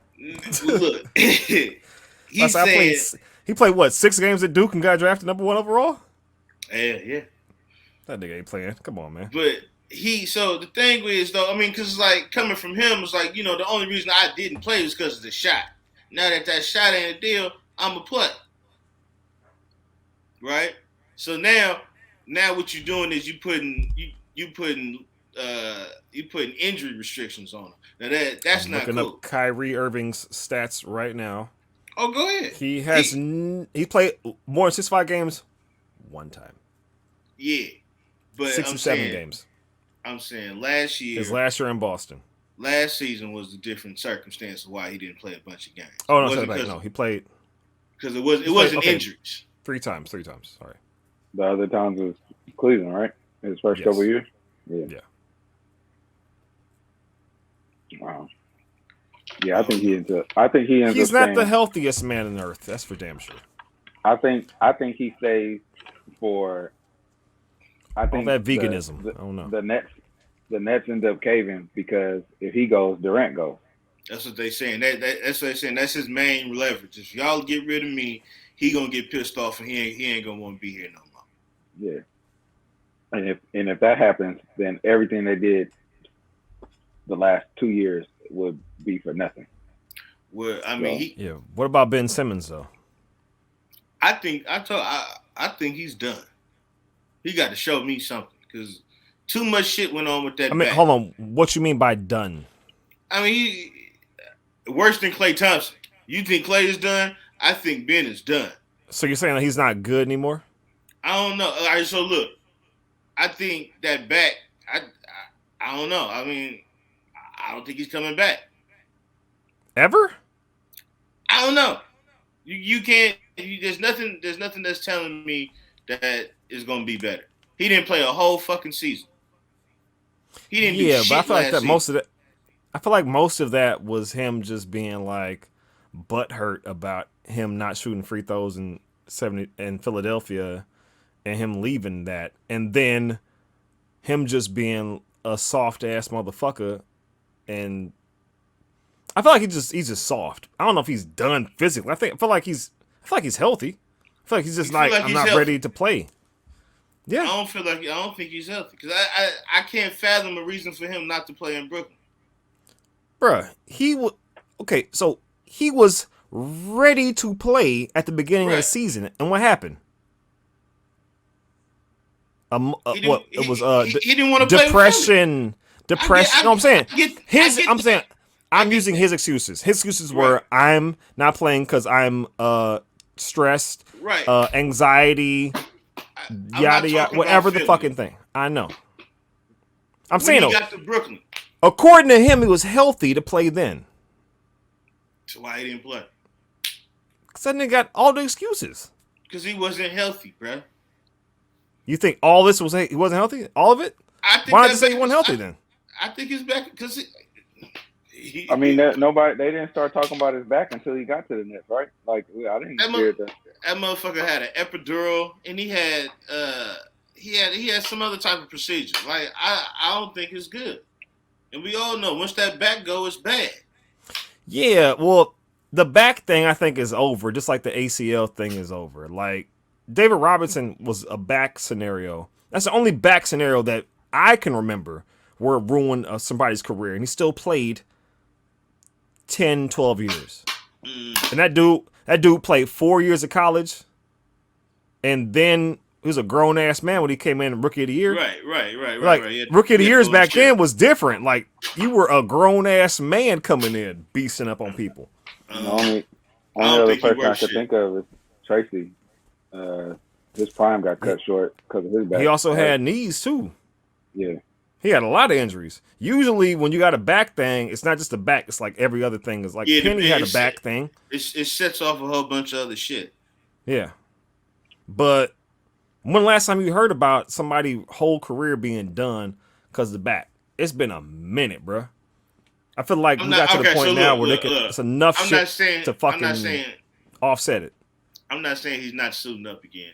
I'm just saying that He ain't Ben Simmons no more. he's not going to be good. I don't think he's going to be good. Because if he's that fucked up mentally to where he didn't want to play, Well, mentally, yes. I'm with you there. Mentally, yes. I ain't got no more beer. He got to show me a lot to make me change my stance. BRB. Y'all talking about Ben Simmons? Yeah, Fuck this. I think he's yeah. Whether it be his back or anything else, I don't. Oh shit! Knocking shit over. My bad. All I know is, look, Kyrie got a $36 million option. I think they should force him to take it, or force him to leave. If you want him to leave, then leave. Because these motherfuckers just keep. This organization is just, they just ain't gonna get it. So that's another, like you had said, in the group chat we got, how teams need to start coming up with another, I forgot what you said exactly, but owners need to start coming up with some other way to like stay competitive and keep players around. I think this is a prime case of letting players dictate your roster moves and shit, and that shit completely fucking up your organization. This and like LeBron started this, and now you done gave away, at least if this shit don't work out, you've given away the next 3 or so years of being competitive or being good if they both walk. So it's just crazy, because the time that this has worked is with LeBron. And I don't know, was the Boston thing, was that driven by the players, or was that the teams or whatever? I mean, I know there was some like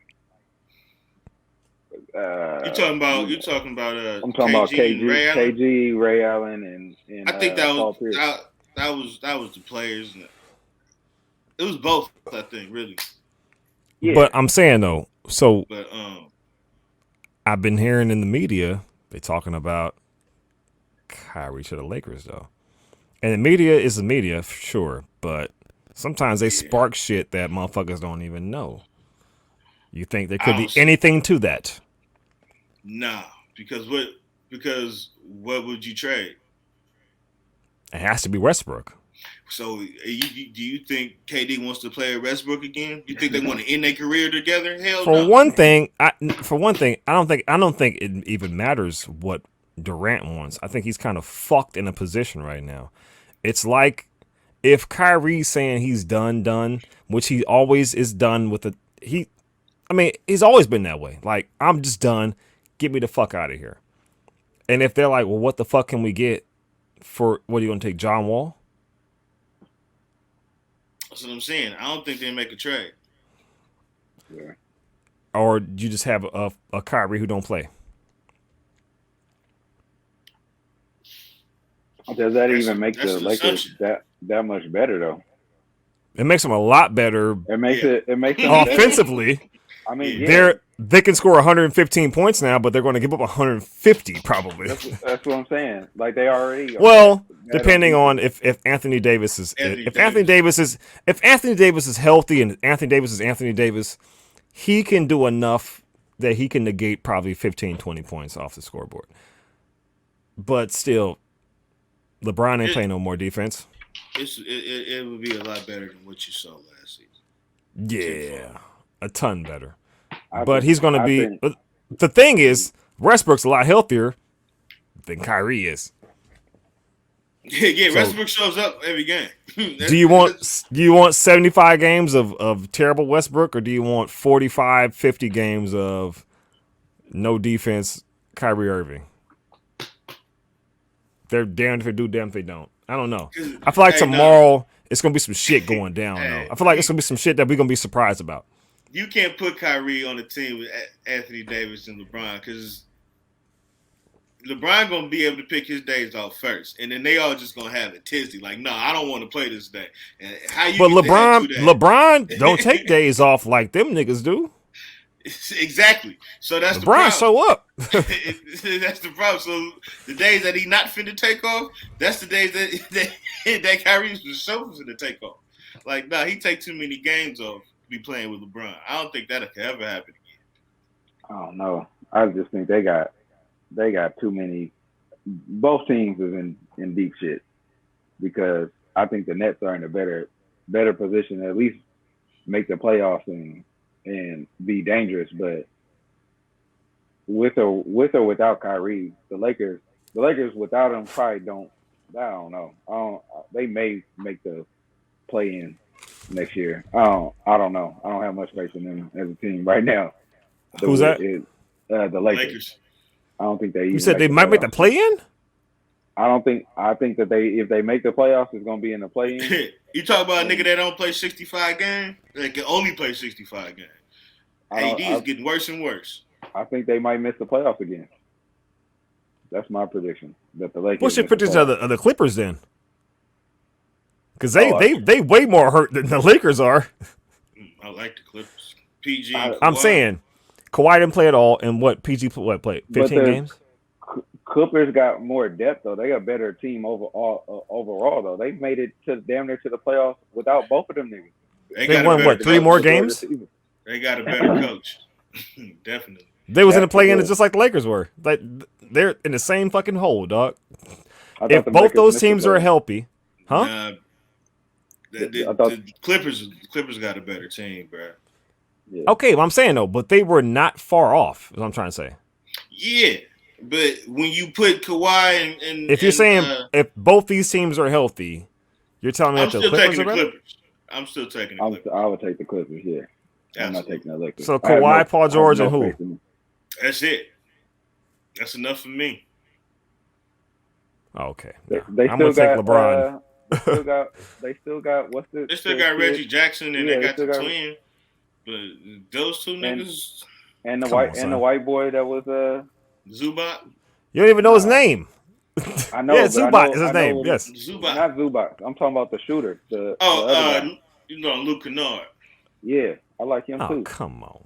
Yeah, he's a shooter. That's all he could do. He He was get killing. 18 minutes of shots There was a handful of games that he was killing though. I'm just saying they got for 18 minutes. They got other players the same way how that's what I'm saying. I feel like teams that have more depth and can sustain themselves throughout the season, even while they're having injuries. The Lakers hobbled to the end of the fucking season, man. If it wasn't for LeBron being fucking LeBron and playing out of his mind, Thank you for saying that. Yeah. the last They got And LeBron. he was playing injured too. Yeah. Exactly. And he was only Let that doing man that be healthy. I mean, sure, but he was only trying that hard because he was trying to do what he normally does, will the fucking team to the playoffs, and he couldn't even do it no more. The man is damn near 40. We all almost 40. You feel me?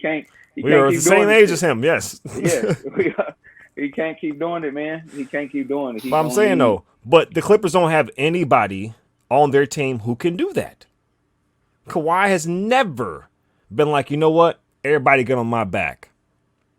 Now, just to be clear, I'm not saying that I think the Clippers are going to be like contenders or nothing. I'm just saying we talking about like playoff teams. And I'm saying you gave more faith in the Clippers than the Lakers. I have more faith in the Clippers. If all things are healthy, you have more faith in the Clippers. Yes.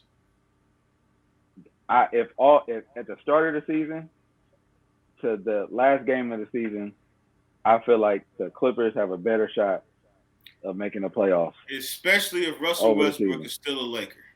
For one thing, if they're both healthy, if all those both those teams are healthy, they're both making the playoffs. That's for damn sure. Well, that's what I'm saying. I don't think I think the Lakers have a worse shot of being healthy. You think if LeBron, Anthony Davis are healthy for 82 games, they won't make the playoffs? They won't be. I'm saying that they won't be. I'm saying yeah. Okay. But also, like, how often has Kawhi been healthy? The one championship he's made. That's it. Other than that, he's been unhealthy. Listen, if Russell Westbrook plays 82 games, he is going to sink the ship. Okay? I don't think Russell Westbrook will even be on the team next year. Okay, so there you go. That's your only hope. Why? He's done too. Bite the bullet on that. Who? Oh, Westbrook. I ain't biting the bullet on that. He's done. I ain't saying you are. I'm saying the Lakers are going to bite the bullet. Oh, yeah. Absolutely. But like when you start shooting shots as a professional basketball player, you've been in the league 15 years and your shots are going off the side of the backboard consistently. He was doing that shit in warm-ups. Because he's left-handed. I don't know, Don't you sigh. He's left-handed. I'm sorry. I just think that Gary Payton's left-handed too. What's Gary Payton? Yeah. The second. The old one, the first one. You know, LeBron James is also left-handed? Yeah, I did. I knew that. If he can shoot, why the fuck Westbrook can't? Dun, dun, dun, dun. Oh, shit. Hold on. I don't know, man.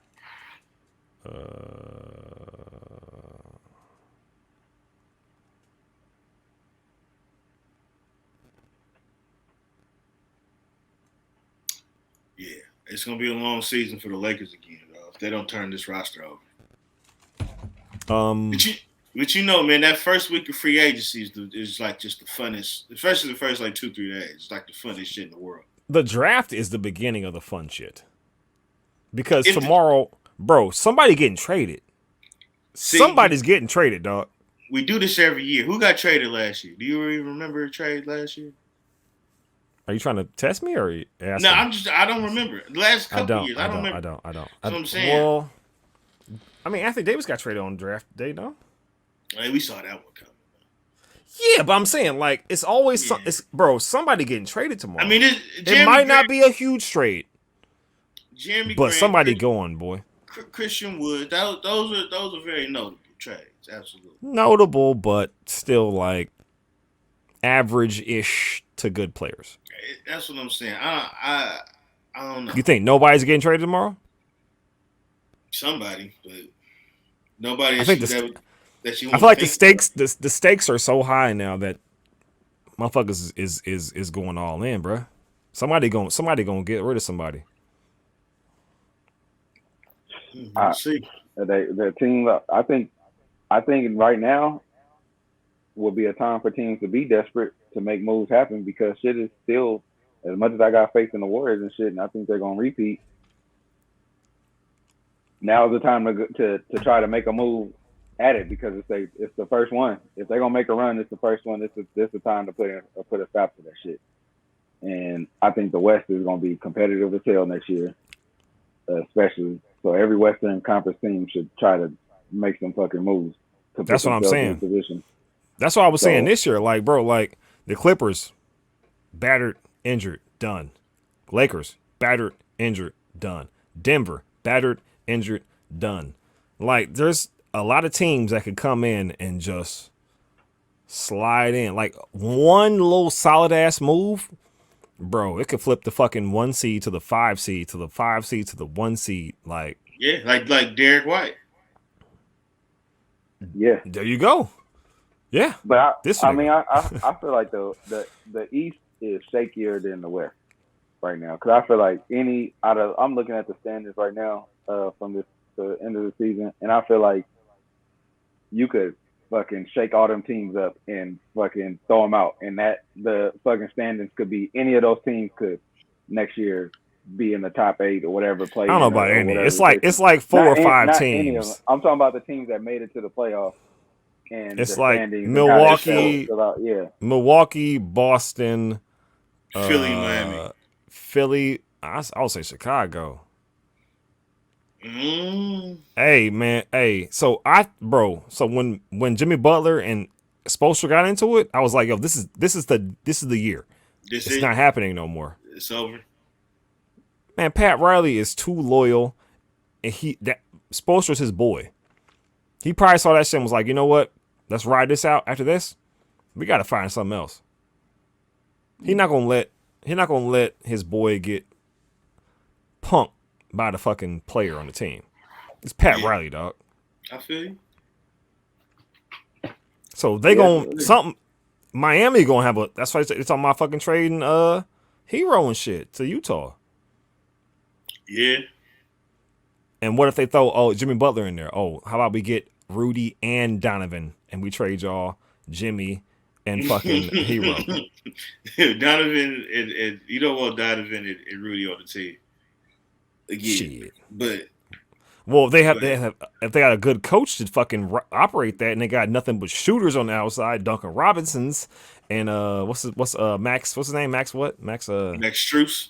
Struess. Yeah, you got them flanking outside, baby. How many minutes did Duncan Robinson just get in the playoffs in this last round? He had one game, dog. Yes, but he still has one of the best 3-point percentage shooting in history. Regular season, that's cool. What are you doing? I'm sorry, stretching out. What the fuck? yeah, man. I think the team that's gonna be, that's gonna make the biggest leap and be good, similar to like how the Suns are. I think the Nuggets gonna be good as hell next year. I think say the Kangs. No, not at all. No, dog. Yeah, I don't know what. We got the 4th pick, baby. There. What you mean? Hey, y'all gonna if y'all get the young kid from Purdue, Jay Ivey. That boy got stroke, baby. But I don't think he want to play there though. So good luck. Nobody wants to play there. That's the problem. Nobody wants to play there. Hey, but I mean, looking at the standings, y'all's only a couple of games out of the play-in, so who the fuck knows? That's the problem. They need to either sink this shit or fucking go hard, and they trying to weave in between. They saying they about to go hard. They want to keep the draft picks. Got Donovan Mitchell off night, cool, but then they want to mid-season trade for fucking Sabonis. What? Trade your best young player for Sabonis. Yeah, that made no sense. No sense. I don't know. Mike Brown, no sense. Man, Mike Brown and the GM was like, "Yay, man, Sabonis and Fox is going to be one of the best duos in the league. Offensively, they are very, very, very good together. Defensively, they are horrible. Mike Brown to fix that. Yeah, I don't know about that. Big Mike could get in there, man. Bro, Sabonis is listed at 6'10", 6'11", but I told y'all he's like a 6'7", 6'8" motherfucker because his head is so big. His shoulders are like here. His arms are small. He can't defend big men. He can't He jump, got little arms? and his arms are short. Yeah, he's got a big ass head. Wow. Hey, Bro, he's really like a small forward. Dead ass serious, for real. But he can not to rebound, change the though. subject too much. I like y'all arena He can though. box out you know, fine. when we went to the game a few months ago. Ain't got shit on Chase, man. Come on. I ain't got shit on Chase, but I like how it's open and shit like that. You know what I'm saying? Yeah. When the sun is setting and shit like that before the game starts, that was pretty dope. So you know, I do want to go to a few more games up there. Whenever you go, I'm trying to go. Oh, ain't nothing but a thing, baby. But yeah, man, it's gonna be. I can't wait. I'm ready for this summer to be over, so the season can start again, man. All right, so what y'all thinking about for the Warriors on the draft situation? What are y'all what's your ideas? Obviously, they ain't got the greatest scenarios. I think they're about to trade the pick, their first pick, because they're trying to keep everybody. Yeah, I'm about to say we need some type of cap relief. So Yeah. if they could trade the pick for something, So trade it for what though? I don't know. Can't you trade that shit for cash or some Cash, shit? yeah. Give us some money. Cash I mean, out. you can trade it for an expiring contract and then cut the contract. Maybe. I don't know. They gonna try to find a way to. But they don't usually when they trade for cash, it's very, very small amounts of It's cash. not that much, huh? Yeah. Yeah. I don't know. I don't know. Maybe they might pick a nigga. I don't know. I don't think they need to. All right, What pick is going at the 20 whatever pick, 25th or what is it? I don't even know what pick they got. What are you it getting? could be for? Jordan Poole, nigga. Give a nigga to the G League. Yeah, I don't know. Make your mind up, son. Huh? Pool party. I think we're good as constructed. They finna cash everybody out. They bringing the same team back practically. They already talking about they want to bring Bielisa back. They want to bring What? Porter. I mean, yeah, he cheap though. All them, like, Yeah. You G League think he can't- don't want Hey. to raise? He got a ring now. Bielisa plays some good defense. during He's the a final. horrible defender. How dare you? I think it's terrible. Look on at defense. look at go back and see look what at he the did game. on Jason Tatum. In fact, Yeah. go look his defensive rating on StatMuse. It's For the season 96 or just? No, just in the playoffs. In the those playoffs. minutes. Thank you. Okay, so Yeah, he no, has no. a small sample size of good defense. That's all you need him for. Okay, cool. It's Well, just don't a listen to the nigga who watched his ass for 3 years. Fuck me. Because we don't. He ain't got that role on this team. Oh my He ain't god, got that role. bro. He can go get a raise. Either way. You don't want those problems, sir. We running it back. He's gonna run it. He gave us good minutes, dog. Yeah. Hey, y'all don't understand this. No one's ever ran it back with the identical team ever. From what I'm seeing and reading, the team is gonna look really similar this next year. Yeah, the main Because stars they're they're not we gonna have the fucking bro. The only person that's probably not coming back is Iguodala. And why is that? I think they want to keep because he's gonna retire. He's probably gonna retire. As he should. These niggas ain't been good Yeah. in 15 years. Mr. Potato Head, he falling apart. I think the only Bruh. players that we might not see coming back is players that may get picked up by other teams just because they want to get paid more for like a GP2 or A lot of Piazza or niggas. What something do you like mean? Hey, Looney. Yeah. Looney not leaving, bro. No, they paying him. Y'all think he don't want money? They gonna pay him, and I think All right. he gonna stay. I think Looney will stay unless some team is. I don't know what his contract options are, but he's staying. He's not going nowhere. I just looked at that article that I sent you the other day. Looney's gone. Looney was only getting. He only got what 3 for 10. So what was that like $3? So they'll double that. Yeah, they're gonna double that. They underpaid him the fucking first time because he was hurt. He's not taking up. Great. Yeah, he doesn't have still to take. Played with a broken collarbone, man. Brother, they should have paid him for that shit. I hear you. They're gonna double it. I think they said like 6.9 or 6.4 or something. He's getting 10. You think so? Easy. Then he should go take it. But I bet you he don't. Hey, it's on wax. All my faults have been on wax, so I'm putting it right here. I think Looney, bro, unless they give him 10, he's done. I'm gone. Y'all think so you thinking max contracts for Wiggins? He's well. No, I think him. Go ahead, Link. Go ahead. No, you go ahead. I think him and Poole gonna get the same contract, 4 for 100, 25. That's not a max contract.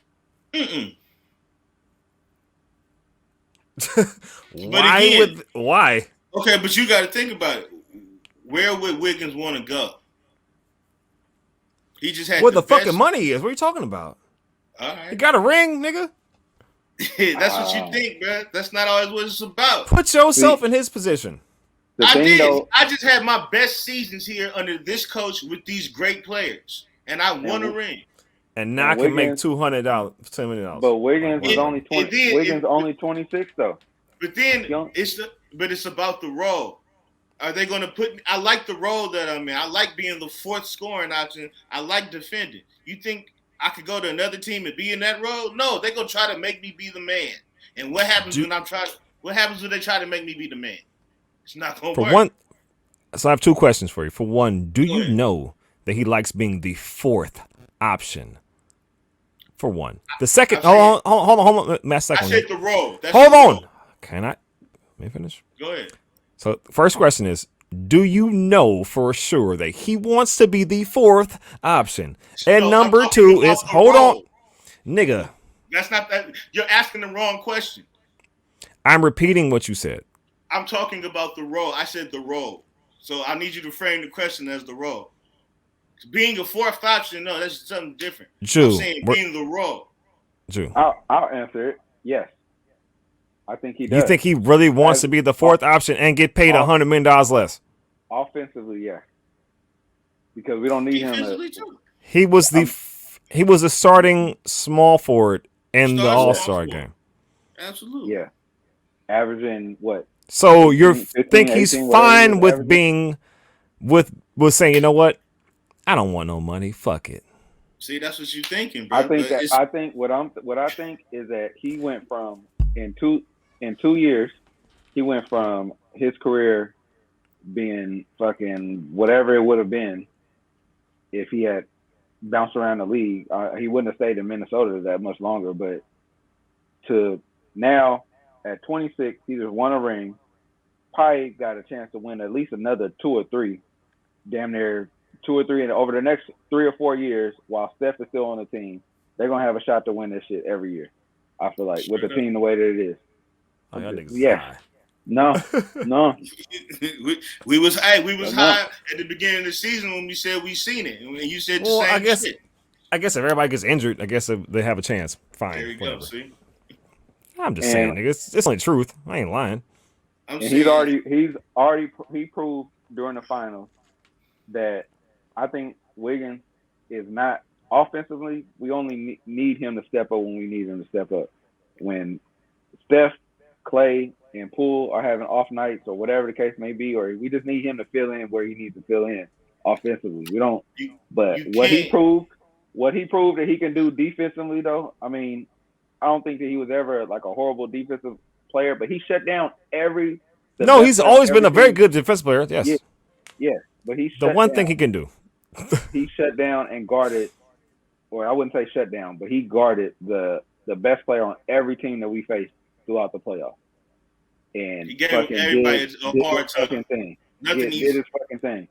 That's what we need Wiggins for the most. And I think that the thing is, do you think he's going to take that much of a pay cut to man, to just be a fourth string player. Did you see him at the parade?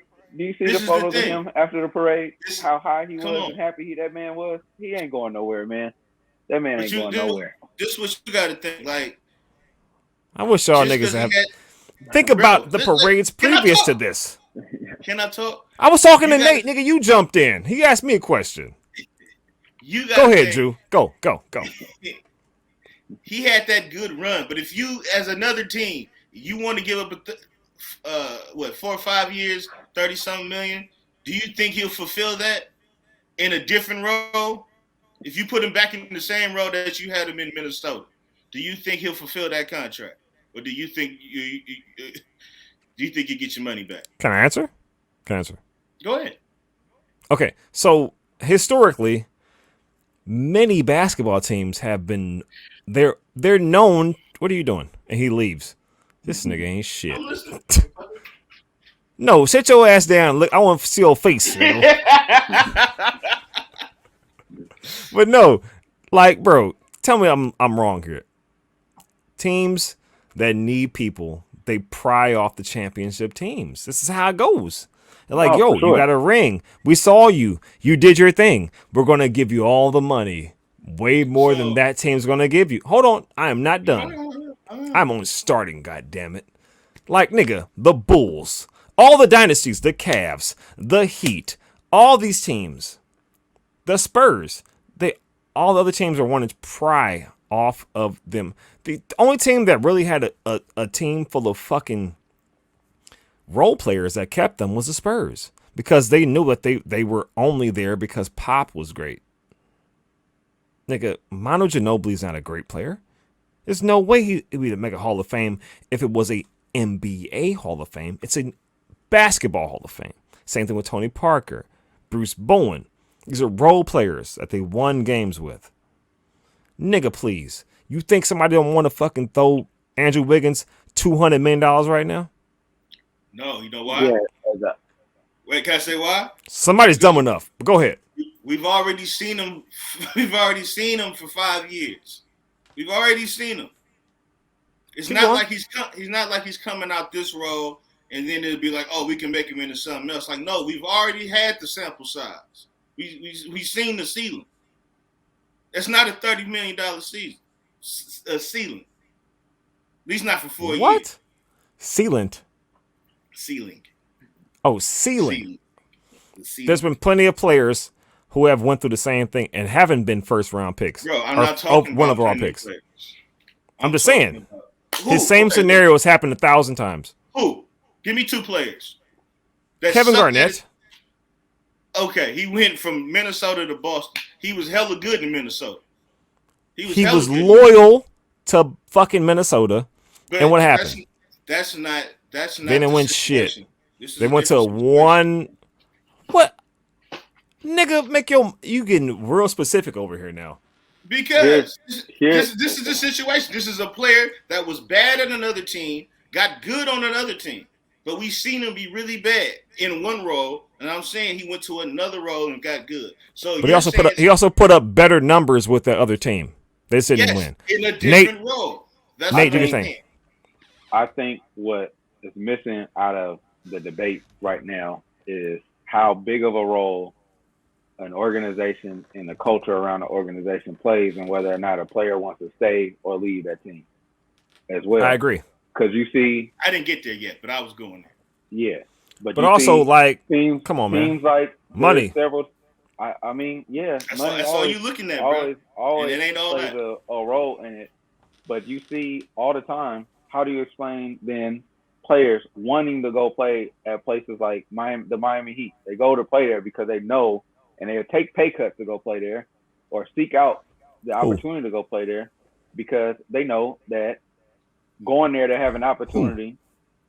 I mean, we hear it every year about players wanting to go to the Heat, or that once At players the get end to- of their career, yeah, when they're in their 30s.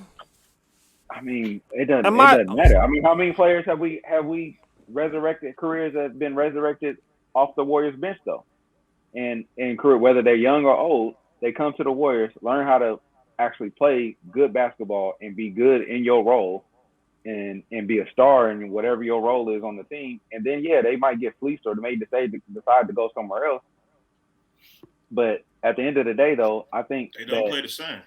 They don't play the same, or they become impactful players wherever. Like JaVale McGee is a perfect example. Like JaVale McGee saved his career by coming to the Warriors, and now he's whether he's coming off the bench and playing minutes or starting sometimes, he was real important in Phoenix. Yeah, every team he's going to since he left. You know what I'm saying though, like that's not the only place that's ever happened though. Nate. No, I know, and I'm just saying though that I'm saying that in this case for a young player like Wiggins got at least another opportunity to get a big contract, so he could take a shorter deal or whatever the case may be. When they start talking about the extension, I don't know, they can get creative with the shit, but I think if I'm a Wiggins, if I'm a Poole, if I'm a Looney, if I'm a whatever, to have an opportunity to continue playing with, we can throw Draymond in there too, but fucking Steph and Clay and Draymond, and like knowing what it means to play alongside them, because what it means to play alongside them is that your life is a lot easier as a player. I would take that shit in a heartbeat. I would fucking, you damn right. You would. In a hypothetical situation, yes. Yeah, I'm saying even as Wiggins, we talking about the sample size, looking at the sample size of Wiggins as another organization looking at him. His goddamn self. He knows himself what it's like to be the man on a team and what it's like to have everything expected of you as a team. A prime example of someone getting fleeced from the Warriors and it not working out is the guy on y'all team. Fucking Harrison Barnes. He has flashes and sometimes he plays good, but you know damn well that Harrison Barnes should never have been put in a position to be for him to be expected to be the man on any team, whether it was on the Mavericks or the Kings. Hey, like, come out of college, yes, he should have been, yes. He was the shit, but didn't live up to it. He went to another team. He's a good player. Anton Jameson also, they played the same position, the same college. Yes, they both. But I bet if he were to somehow get back on the Warriors, the man would be playing. Like he would look like a completely different player. It wouldn't be asked. He wouldn't be asked to be the fucking superstar. That's what I'm saying. If Harrison Barnes played on the Warriors right now, he'd be the sixth man. He's tasked right now to be like the third option scoring. Third, yeah, because it's Fox, Sabonis, and then Harrison Barnes. Yes. No, of course, yeah. 100% right, yes. But what I'm saying about, like, go ahead.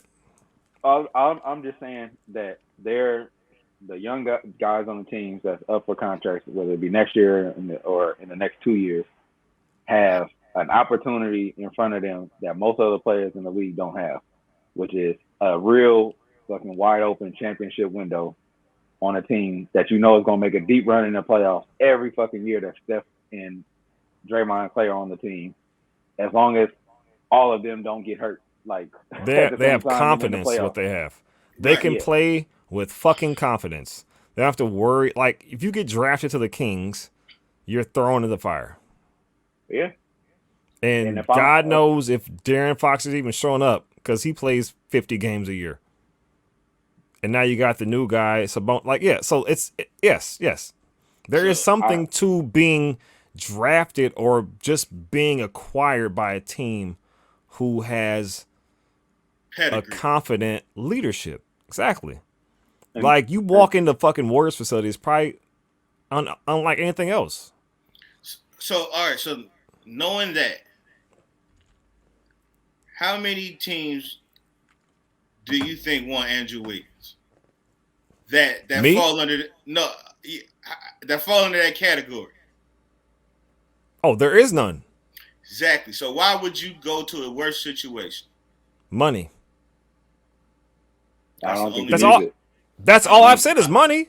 I'm not saying that he wants to go somewhere. Okay, maybe not. I have no idea.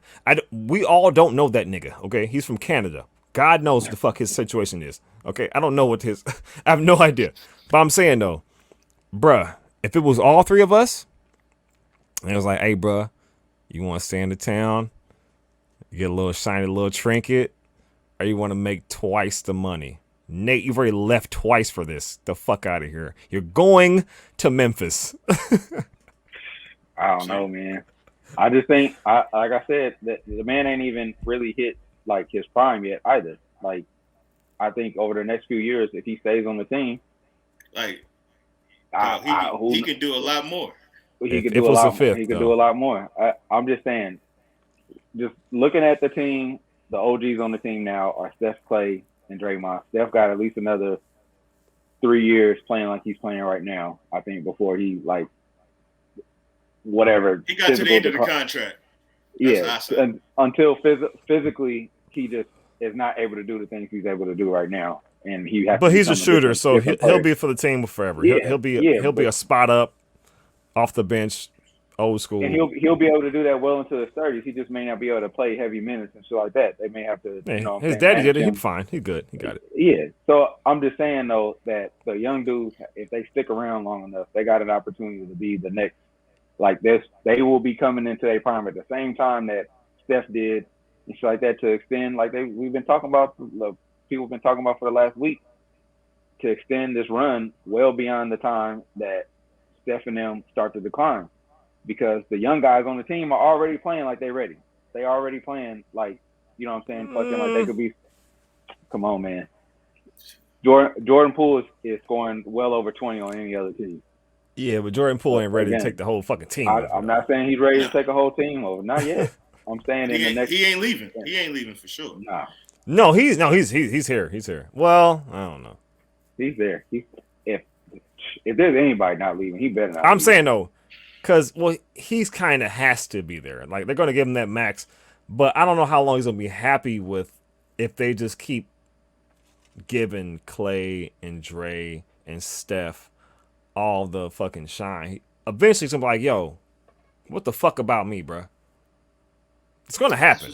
It happens to every team.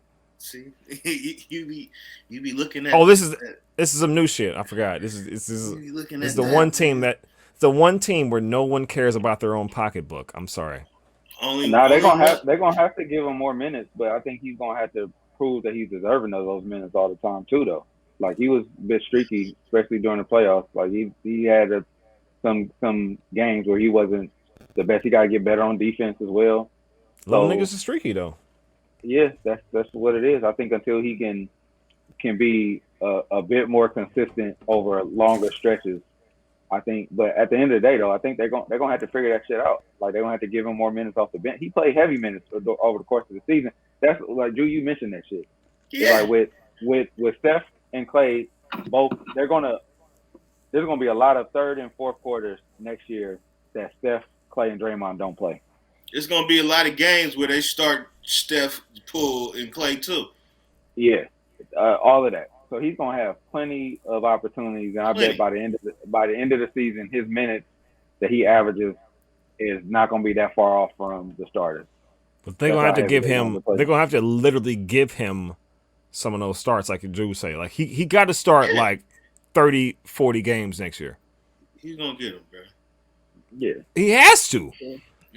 I'm telling you, bro. There's no way he's talking, bro. Right now, he's negotiating with his agent. He's like, "Yo, man, ain't no motherfucking way I'm about to just be that Jordan Poole for the next 4 or 5 years. They got to respect my motherfucking name, bro. Like that's what he's talking about. They all do this. Yeah, I'm not talking about this is not my opinion. This is history. But I'm saying there's no reason to be in a rush when you see the sun is setting on your 34-year-old point guard. You know what I'm saying? Like, by the time Steph's shit is up, it's going to be bro turn. Yeah, but will he wait out, though, is the question. How long do we know? You got a contract. I'm saying 3 years. Shit.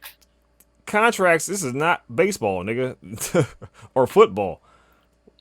This basketball shit is very fluid.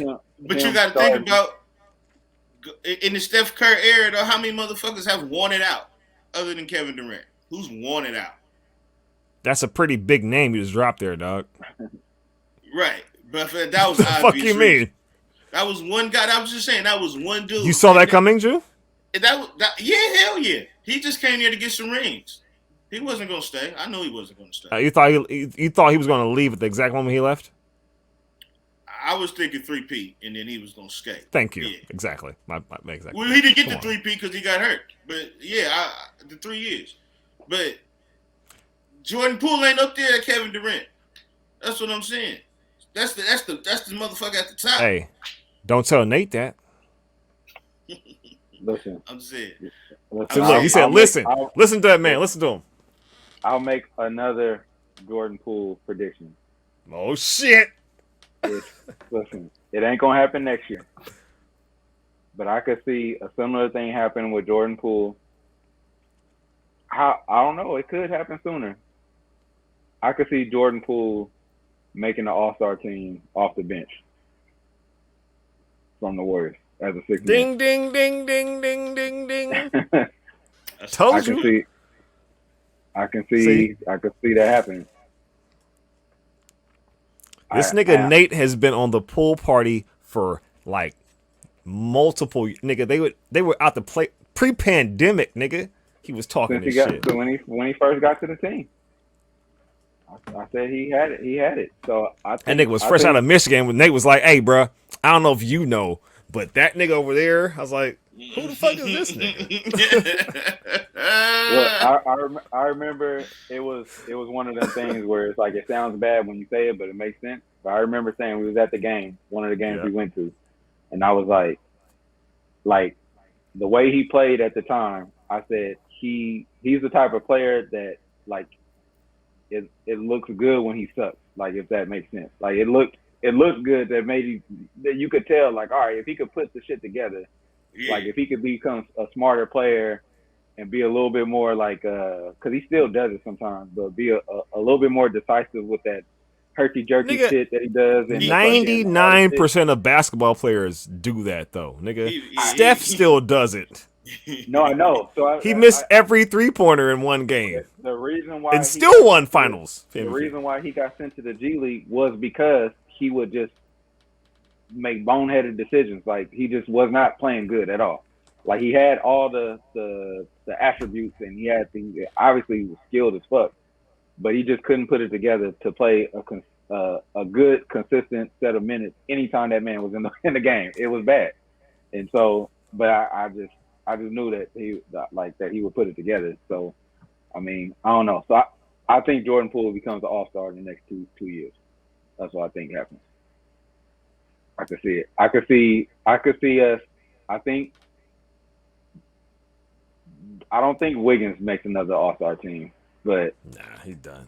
Yeah, I don't think he makes another All-Star team. Not to say that he wouldn't be deserving of it or whatever, but I don't think he makes another one. Deserving of it. But I think that Poole gets voted in by fans. That's how he makes it. He got to start first, though. Well, yeah, that's exactly how that works. It's not going to be a Kobe scenario where he gets the fucking voted in as a 6-man. But still, however it needs to happen, I think he gets in somehow. I think he becomes an All-Star. Or if he got to have a certain number of starts before he becomes eligible for that, whatever the case may be. But I didn't see it then, but I see it now, Nate. You know what? You're on the forefront of this shit. Seriously. Nah, because that nigga was talking this shit. I was like, I don't know what the fuck you're talking about. Like, it was like him and Damian Lee were like on par with each other. They were getting the same amount of time. And I was like, who? I was like, I don't even know who the fuck these niggas is. Like, who is these niggas? Yeah, man. And he's like, no. He's like, right there, that dude. I was like, all right, whatever.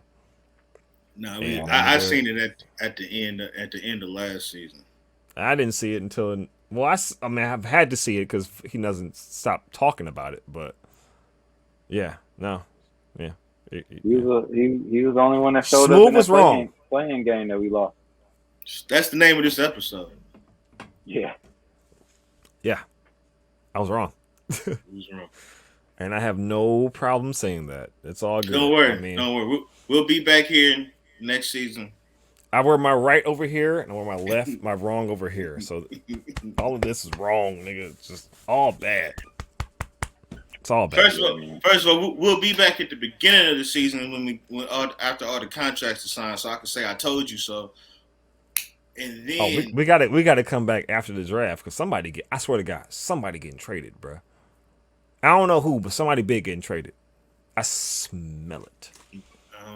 I don't want to know. see. I want to see what free agents. Tobias Harris. I can't wait till he get traded somewhere. Somebody getting traded, bro. Trade him out there. It might not be Kyrie, might not be Dame, might not be Beal. It's probably gonna be Tobias Harris though. And the draft is tomorrow. Tomorrow night. Paolo Banchero going number 1. No. I think Paolo. I think. Bro, they hate him. They hate him. I like him, but they hate him because he don't play no defense. No, I don't play no defense. But, they hate him. They hate him. They hate him. He's not going. He's going like 3rd or something like that. He's not going to the Kings. That's for damn sure. No, he won't make it. He's going 1, 2, 3. Him, Chet, and Jabbar. I think he's going 3. You think 3? I think it's going to be Green, Chet, and then Paolo. And then the Kings are going to just they're going to get pray Jay that somebody doesn't want to fucking get immediately, like, I'm not showing up to camp. Somebody might trade up for him. I saw that they're saying that the Chet kid may drop in the draft over injuries or some shit, over his health. He been talking. Bro, he's like shit. He's like my size, but like 7 feet tall. He's scrawny. Yeah, he's just taller. Yeah, he's just 9 feet tall. Yeah. It's like, do you want to have another Kristaps Porzingis? It's like Manute Bol. Like it looks scary every time he jump. I be thinking like his leg might break. Like it looked painful. Yeah. But I wouldn't draft him. No, but if you could put, I've seen Sean Bradley. I've seen Porzingis. I just can't do another 7 foot tall dude, skinny as fuck. Yeah. Like, who's been good? KD, but he's 6'10", 6'11". Yeah, but he don't bang. He is, he's out on the perimeter. Exactly. The kid from Cleveland, the Mobley. Mm-hmm. Mobley ain't that skinny though. Yeah, he ain't this skinny, bro. He ain't this skinny. I know he ain't that skinny, but this nigga is different skinny, bro. He playing hella Mobley playing hella defense stuff. Mobley is a insane defender. He's great on defense. He got the hand-eye coordination shit. These other motherfuckers is all about like, oh, I'm tall and I can shoot. That's almost it. Speaking of teams though, that I think Cleveland is probably my favorite team in the East next year to do. They was my team this past year. Really? Yeah. Bro, they was like what, 3rd seed almost at one point, and then they just fell off. They got they fell off. But I think they're gonna make a deep run next year. They gotta make a trade or two. They gotta get rid of Sexton. He gotta go. Yeah. And they gotta get rid of what's his name too. Dude, he was throwing up nothing but bricks, man. LeVert. You think they gotta get rid of him? Shit. How much he getting paid? Because he's good off the bench. He's a good 6'7" man. Yeah, but I don't think he wasn't slated to be a guy that comes off the bench. I know, but I'm saying depending on how much he's getting paid. I mean, Cleveland might, I think the coach is changing in Cleveland. He might, coach might talk him out of it, but I don't know, man. They got a little Bickerstaff over there. Yeah, Bickerstaff. That nigga's he can coach. Karis LeVert it's his last year. It's a contract year. He's making $18.7. So he gonna play. He gonna play his ass off. You're damn right. You're right, Nate. This is the year. Another best six man. He's 6 man of the year. There you go. Jordan Clarkson, sit down. Man, Kevin Love is still on the team. Kevin Love is supposed to make $28, $30 million, $29 million. Kevin Love, once they saw them youngsters play, he started balling. Mm-hmm. He was balling. Oh, Ricky Rubio, then he coming back? No, they traded him. They traded him. You said coming back from what, sir? He tore his thing. His ACL. He tore his thing. They traded him for Rondo, I think. Yeah, I like them better than out of the other young teams out of the East that could make a leap. I think they're I think Charlotte's still probably another year away. Oh, Charlotte ain't got it. Charlotte's not close. I'm saying another year. They got a new coach. That's how you know it's all bad. Yeah, from being good enough to like actually make the playoffs and shit. Oh, we did not bring that up. How the coach just quit on Jordan like that. Go ahead, Drew. Kenny won the championship, and he just said, "You know what? I'm going to stick with these young dudes. The coach is just too good." Damn right. Shit. And then he heard. They say, "Damn right." Shit. Then he heard the rumor about Jordan trying to trade for Westbrook so he get an expiring contract. And I think Kenny said, "I don't want to be no parts. I don't want no parts." Whoa! I didn't hear about that. What? Oh yeah, that's a little rumor going around. Charlotte might make a trade because it's what 30 something on that contract. Yeah, I saw it could happen. They're looking to potentially trade for Westbrook. They're trying to trade. They're trying to trade the white boy too. Gordon Hayward. Yeah. Yeah, they're trying to get rid of Hayward. Oh, Brian, take that easy. Jordan could take. I mean, Jordan might be trying to tear this motherfucker down, man. Hey, before that, Brian said, "Hey, you need an agent, baby? I can negotiate some shit, player." Do you think they'd do that, Westbrook for Gordon Hayward? Yes, I think anybody for fucking Westbrook you take. I don't know. Mike should do it. I mean, we should get somebody that could fucking shoot. God damn, that's what they fucking need. Somebody with a decent mid range or whatever. You wouldn't even need him to do that much. Man, Gordon Hayward ain't been good in like 5 years. I know, but he could still shoot though. Jew shoot better than Gordon Hayward right now. Charlotte biggest free agent signing was Scary Terry Rozier. Yeah, ever. Yeah, that just can't happen. So I think he should trade for this expiring contract so he can have some money to pay somebody. I mean, or trade for somebody. What shoes does Russell Westbrook wear? Oh yeah. No, what ones? He a Jordan brand. Yeah, that's what I'm saying. That's why Jordan might do it because that's his guy. That's LeBron's out right there. Yeah, nigga, go ahead. Go ahead, get your Charlotte money. What's nigga, crazy is I bet you he goes there and he fucking in his way balls out because he'll have free fucking reign to do whatever the fuck he wants. They got LaMelo Ball though. Yeah, I mean they play the same. They play the same way. All stats, no defense.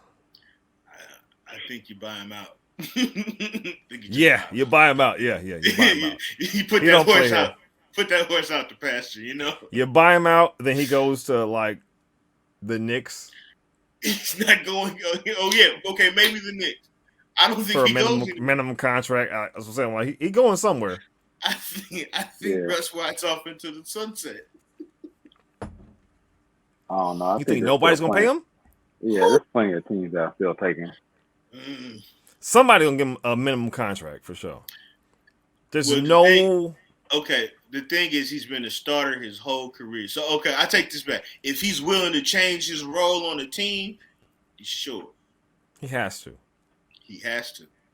But he looks pretty stubborn to me. He'll be in New York, or he'll be in Toronto, or he'll be in Toronto. Nick Nurse is not dealing with that. You got to play defense. He'll try to play defense. He's not very good at defense. Hey, man. I think that Kyle Lowry. What the fuck are you talking about? They had Kyle Lowry. Yeah. It's over with. I don't know. I don't know.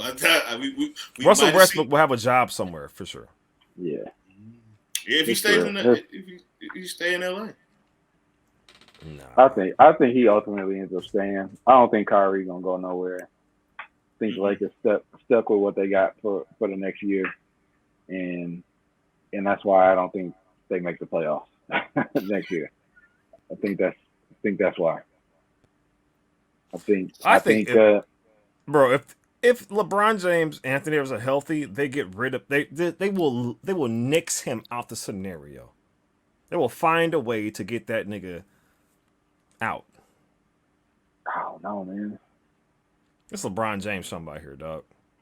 I think he is the number one agent in the fucking NBA. I know, but I think it's the end for LeBron. I don't think Oh, it's definitely the end. Yeah, But I he think ain't it's, going out without going to a healthy yeah. season. Yeah. Nah, he ain't going out like that, dog. I don't know. Nah. We'll have LeBron to plays see. 65 games. They gonna win 40 of them shits at least. Yeah. Well, shit, man. Draft tomorrow.